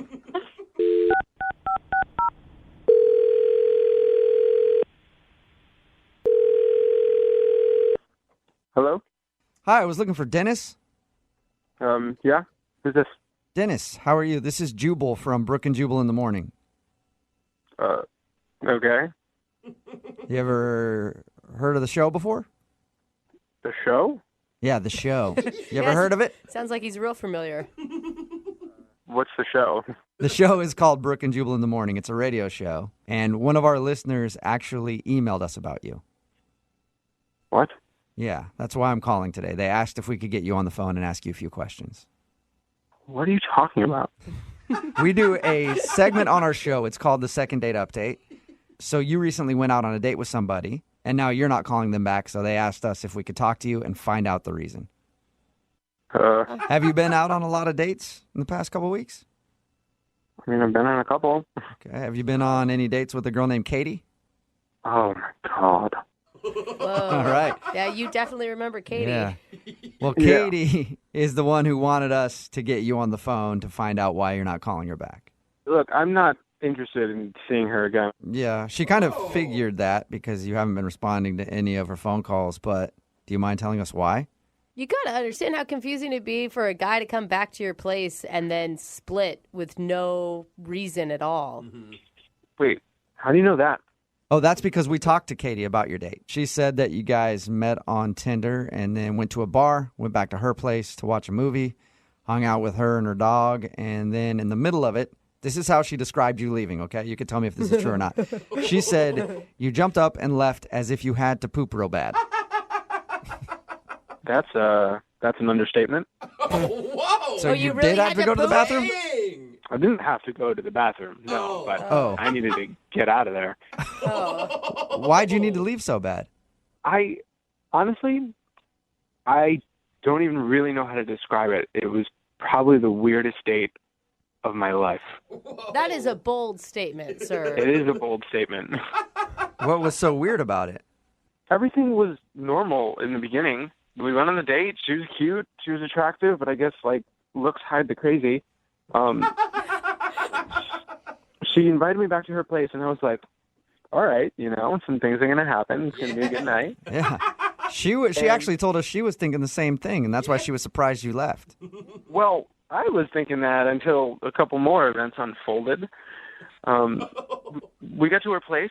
We're watching a movie. It was nice. We were having like a couple extra drinks. And then I was just sitting there, her this like tiny like rodent dog that she has like ran in and like crawled on her and started being like super jumpy and crazy. I'm like, cool. Everyone has dogs. Everyone has pets. And then she's like, she told us about that. She said that you guys hung out and like her dog knows how to say, I love you, you know. yeah, that's what she did. Like she started saying like, do you want to hear my dog talk? And I was like, okay, because I'm not going to say no because I'm on a date and we're at her place. Yeah, so you're pretty much saying yes to almost anything at this point. Yeah, and then she's saying, like, my dog can say I love you, and I was like, okay, prove it. And then she was like, you say I love you, and then the dog was making weird sounds that I guess sounded like words. Cool, everyone has tricks with their dogs. It was fun. That's not crazy weird. And then the dog jumps down, and so the dog starts, like, humping my leg. Okay. That also That'll happen. happens. Yeah. That'll happen. I'm willing to forgive it. But she kept being like, no. But that's all she was saying was no. Like, the dog wasn't stopping. She kept saying no. So you were getting humped by the wrong thing. Getting humped by the wrong thing in the room. So, I mean, why is that so uncomfortable, though? A little teacup-sized dog is humping your leg? I mean, we're not at the end of the story yet. Okay. So the dog was humping my leg, and then this is where it gets really, really bizarre. Like, this is where we reached the point of no return here. She moves her leg forward. Oh, my God, I can't believe this. And then she encourages the dog to hump her leg instead of mine. What? Yeah, it gets worse. So the dog starts kind of going to town on her leg. Ew. And she starts encouraging it. What do you mean? So the dog is like humping her leg, and she's like, good girl. What? That's a good girl. And I gave her this look, and she was like, oh, don't worry. Once she finishes, it'll be better. So, in order to get the dog off of you, she offered up her leg instead and let the dog do its thing. Did it? Yeah. In order to get the dog off of me, she let the dog get off on her. No! Oh, my God! How long did this take? I'm freaking out at your story right now. Keep in mind, the entire time this is happening, the movie was still going. Like, we're still supposed to be on this, like, date. And she says to me, she actually says, just keep watching the movie and don't pay attention to the dog. Oh, my She's gosh. like, saying like, come on, good girl, yeah, that's it. And she's borderline, like, dirty talking this dog. That is so Well, weird. she wanted the dog to finish so it stopped bugging you guys so you guys could start doing some work. But I'm sorry, but, like, first off, what dog understands the dirty talk enough to, like, have that be something that helps it get there? And two, why is that a decision you would ever, like, why is that a training tool for your dad? Oh, my God. What did you say to her? Did you say anything? What am I supposed to say? I just, like, laser-eyed at the television and was just hoping this whole thing would end. I just picture you sitting there with your hands at your side, trying to look at anything but her and the dog. So then the dog, like, in, like, its final, like, weird heave of energy finishes. And I'm like heart is pounding, like I cannot, I'm freaking out. And then the dog jumps up on her lap and then like starts like licking her face. Like her and the dog were having like post-coital relations. Oh my God. Like a moment. They were having a moment like the dog was, thank you so much. It was like the dog was about to roll over and have a cigarette at this point. Yeah, they were having a moment. They were having like, and I was clearly not supposed to be there. It's like, was it good for you? And then she was like saying "I love you" afterwards, and then the dog was making the weird "I love you" sound back to her. Oh my God. How'd you even make it that far? I would have been gone before that could happen. Listen, I don't know why I stayed there or like even how long it took, but I felt like a deer in headlights and I couldn't even move. That is such a strange incident. I hate to do this to you because you might feel like a deer in headlights again, but Katie is actually on the other line listening to this conversation and wants to talk to you. I'm sorry, what? Yeah. Katie, are you there or have you hung up? You know, you're overreacting, Dennis. Obviously, you guys aren't dog people, but... Whoa. What kind of dog person are you? I'm one who really loves my dog. I'm sorry you don't have dogs. Maybe you just don't get it. I don't know. Wait. I'm sorry. Are you seriously, like, trying to justify what happened and what I had to go through? Look, if I didn't let her finish, she would have been bugging us all night. What So are you were doing talking Dennis about? a favor, Katie. No, be a normal dog person. Get a water bottle, squirt it, put it in a back bedroom. Make it stop. Give your dog a stuffed animal. Like, My dog is like my kid, and I take care of my kids. Yeah, you do. That is also weird. You gotta make it weird? I don't think we're the ones making it weird. we're definitely not the ones making it weird. Have you ever watched like the Dog Whisperer or any sort of like Animal Planet show? Nowhere will you see it encouraging a dog to hump your leg and then Look, having... you don't know my dog, okay? I'm not gonna spray water or yell at my dog or kick her off me because it's inhumane, and I'm not gonna be doing that to my baby. You know what? Maybe that's it, Katie. You're a better dog owner than all of us. I don't personally own a dog, but any dog owner listening right now, I think that you're a better dog owner than they are. No. Dennis, I'd like to ask you this question, and I'm hoping you'll say yes. Would you like to go out on a second date with Katie? I will pay for the date. No. Thank you. I will actually retract everything I said. Wow. I do not want to see this guy again. Why? Just because he got weirded out because you let your dog hump your leg? He's not the person I thought he was. Wow. Sorry, Dennis. Maybe you don't know this, but as soon as she was finished, maybe you would have gotten some action too. Katie, what's your dog's name? Her name is Tuka. Tuka. Dennis, you could have had Tuka sloppy second. Oh, my God. Brooke and Jubal in the morning. Brooke and Jubal's second date update. You know, every single second date pales in comparison to Guru for me right now. I know. It's so hard. If you missed the second date update with Guru, go to our website, moving925.com. Check that one. Right now, though, we've got Adam on the phone. How you doing, man? Good. How you guys doing? Good. The date that you emailed us about said you feel horrible about it? Yeah, I do. It was kind of a wild night. Okay. You know, it started out pretty normal, but things just got a little bit wild. And I don't know, I just kind of need some help from you guys on it. Your email says you went out with a girl named Molly. Now, how'd you guys meet? I was working out at the gym, and I looked over and I saw this girl that, was really cute, and I just felt like in the least creepy way possible that I wanted to go talk to her. Is that possible at a gym? Ladies, is it possible at a gym? Lydia dated her trainer. That's true, I You guess. know? Okay. But you just have to be outwardly creepy about it. All right. Hey, I was checking you out in your yoga pants. Yeah, exactly. So how'd you approach her then? What'd you do?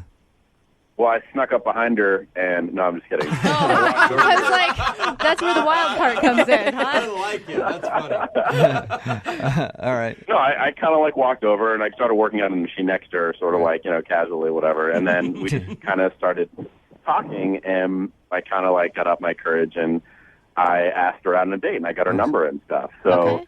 Why do you feel horrible about your first date? What happened? I thought it would be a great idea if I cooked dinner for her. So she came over and I made her really good. It's my mother's famous recipe, these enchiladas. And I figured this would be amazing, right? Sweep her off her feet with my cooking. I don't know. Okay, so where did the wild part come in? So we start eating them, and everything is great. We're having a good time, and we're kind of getting a little bit closer. And then she starts feeling really, really sick. And she's like, do these have soy in them? And I said yes, because, I was going for, healthy. And she goes, oh, my God, I'm allergic to soy. So she had an allergic reaction to your cooking. This is why you don't cook on a first date of a girl you've never met. When she said I'm allergic to soy, her face looked like she was about to just lose it because apparently she has really violent reactions to them. So I got freaked out, and I called the ambulance, and I got an ambulance to come, and they immediately gave her some antihistamine, whatever they give for that kind of thing. Right. And they took her away in the ambulance. Oh, my God. Is that the last time you saw her, or did you go with her to the hospital and stuff? She seemed pretty calm after she got the antihistamine stuff. So she said she'd be fine. I told her I'd go, obviously, and she didn't want to. And I, made sure to call her, text her the next day, and she said she was okay. So I was like, okay, great. And then I waited a few days, and then I asked her out again, and she's like, hey, I'm feeling better. I'll let you know. Wait a few days, nothing, text her again, and then now I just haven't heard from her. Okay. Hopefully she's alive. I mean, I don't know. The last thing you heard was she was okay. The last thing I heard is that she was okay. Okay. I think you messed up when you didn't try to kiss her when she was being carted away in the ambulance. Like, honestly, you just got to go for it sometimes there, Adam. Oh, you need CPR? Okay, we will call her right after this song and get your second date update, okay? All right, great. Moving 92.5. Brooke and Jubal in the mornings. Second date update. All right, Adam, you didn't accidentally try to poison any people while you were waiting the 3.5 minutes for the second part of your second date update, did you? No, I promise I've kept my hands to myself. If you missed the first part of the second date update, Adam made dinner for a girl that he met at the gym named Molly. He made these beautiful soy enchiladas. Turns out Molly is allergic to soy and had to go to the emergency room that night. Yeah. And she seemed into it before her face swelled up like 8 times its size, right? Yeah, certainly before she started eating my, disease-ridden enchiladas with soy. I don't think Adam's ever going to make those for a girl again. He's scarred. Just in general. All right, we're going to call her right now, see if we can get her on the phone and ask her what the deal is. You can feel free to jump in on the conversation whenever you want, all right? Okay.